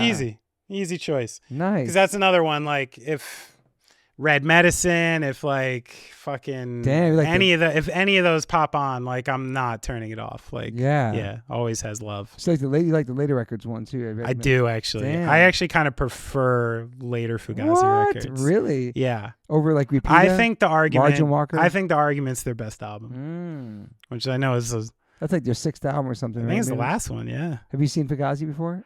I saw him like once as a little kid, but didn't get. They used to play Rutgers all the time. Yeah, and Rutgers, you had to either go to that school or be friends with someone to go to the Rutgers shows. So I could never like go until like later when I worked for Rutgers. You always played colleges back then. That was crazy. Yeah, they were the only ones who had money. Crazy. Any more tattoos for you? Maybe like the only ones would probably be like something super sentimental. Yeah, for your kids or something. Yeah, like I already got the kids' dates on here. Oh, nice. This is the bad hand. It's like my mom's birthday and the day we were in an earthquake. Oh, these are my kids' birthdays. When you were in an earthquake? We were in the big earthquake in Japan, Fukushima. Who was? The Gaslight. What? What year was that? 2011. No fucking way. We were on a bullet train going from Osaka to Tokyo when the earthquake hit. And what happened on the train? Long fucking story, long day. But was it shaking and stuff? Yeah, like it kind of just... What? It kind of shook, went still.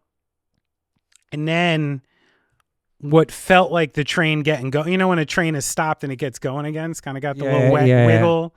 Bro. And, we did that. And then, people's phones on there start blowing up to be like it was the earthquake. Holy shit. Then the train shuts down. There's like threats of, typhoons and waves and nuclear meltdowns. And, holy shit. We eventually made it to Tokyo. Ended up spending like 6 days there. Basically, because we missed our next 2 shows and we're basically waiting for our flights out. What do you see out the windows of the train when it's happening? Do you see any? We were in a tunnel for a lot of it, in like a mountain tunnel pass, which was even scarier in some of it. But the real flashbulb thing that I remember is the train was pulling into Tokyo going maybe like 10 miles an hour. It was like inching into Tokyo.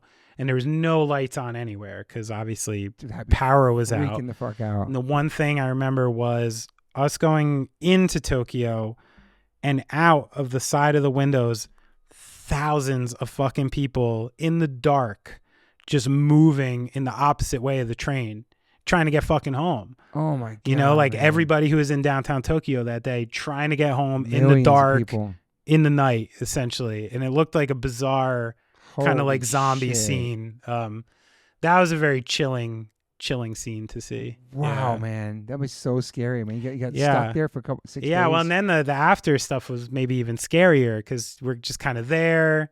People are like, oh, nuclear reactors blowing up. Like you can't go outside because of rain. There's aftershocks constantly. It was fucking gnarly, man. That's scary, man. I would get a tattoo as well. I survived that shit. That was my first one I got on my finger because I was like, there was 2 mornings I remember during that trip where I woke up going, fuck yeah, I woke up. Damn. And like, it was the first time in my life I was like, just the second I woke up being thankful to be alive. Holy shit. Because of this, like, this thing going on. So I thought if I put it on my finger, I'd be like, all right, right here, I'll be thankful to be alive every day. Of course, I fucking never look at it, but, That's crazy to survive that, man. Holy shit. Wild shit. Did people in the world know that you guys were out there during that time? Like some, but not the band. No, not too many. It's pretty cut off. And yeah. You had no more shows, obviously. We had a show in Tokyo and then a show up north. That we were going to do 2 more shows that we didn't do. Damn. Yeah, we did the Osaka show. That was it.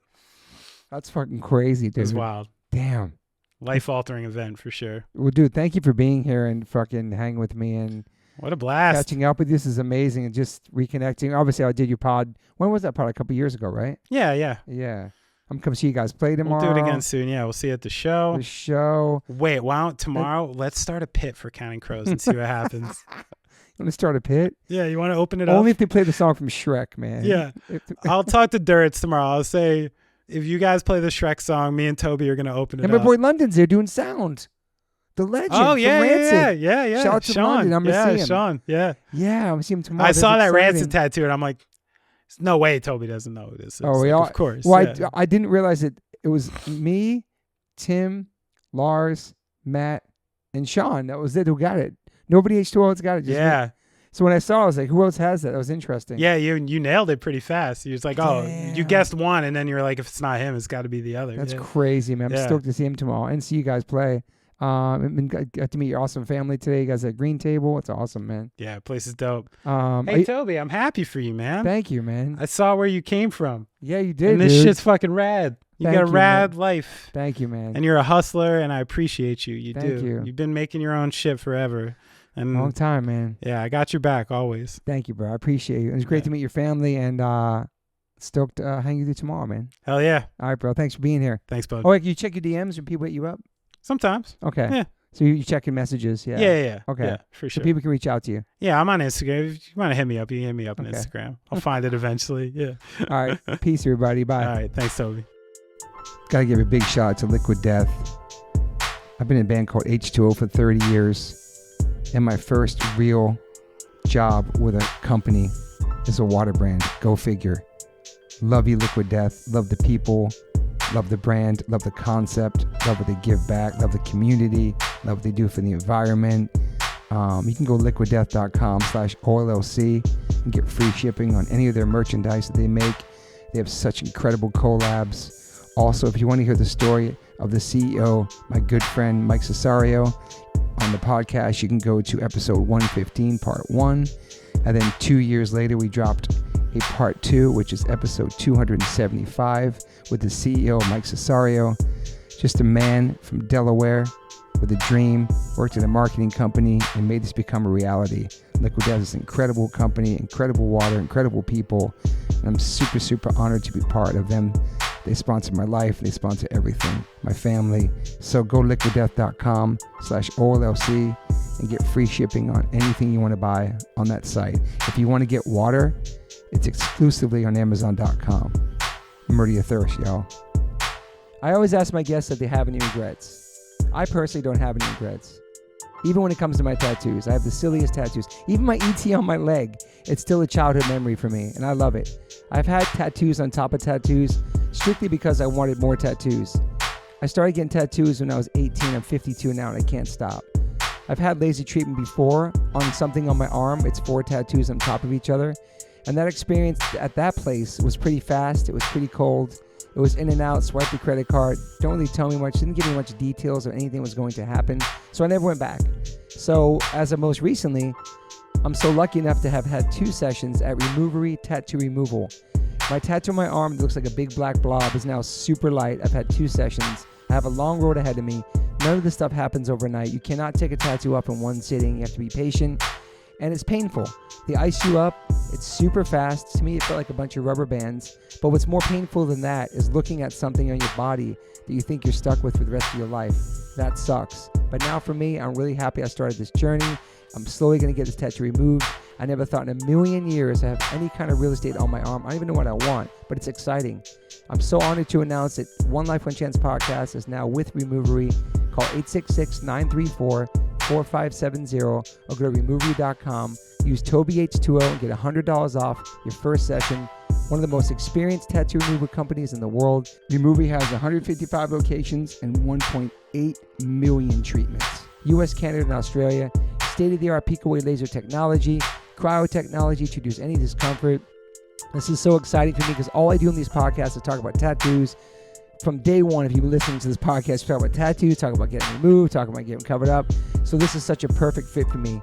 Definitely check out One Life, One Chance podcast, episode 281. I have Carmen Brody, Mike McTurnan, and Dustin Ortle from Removery. And this is over 2-hour conversation.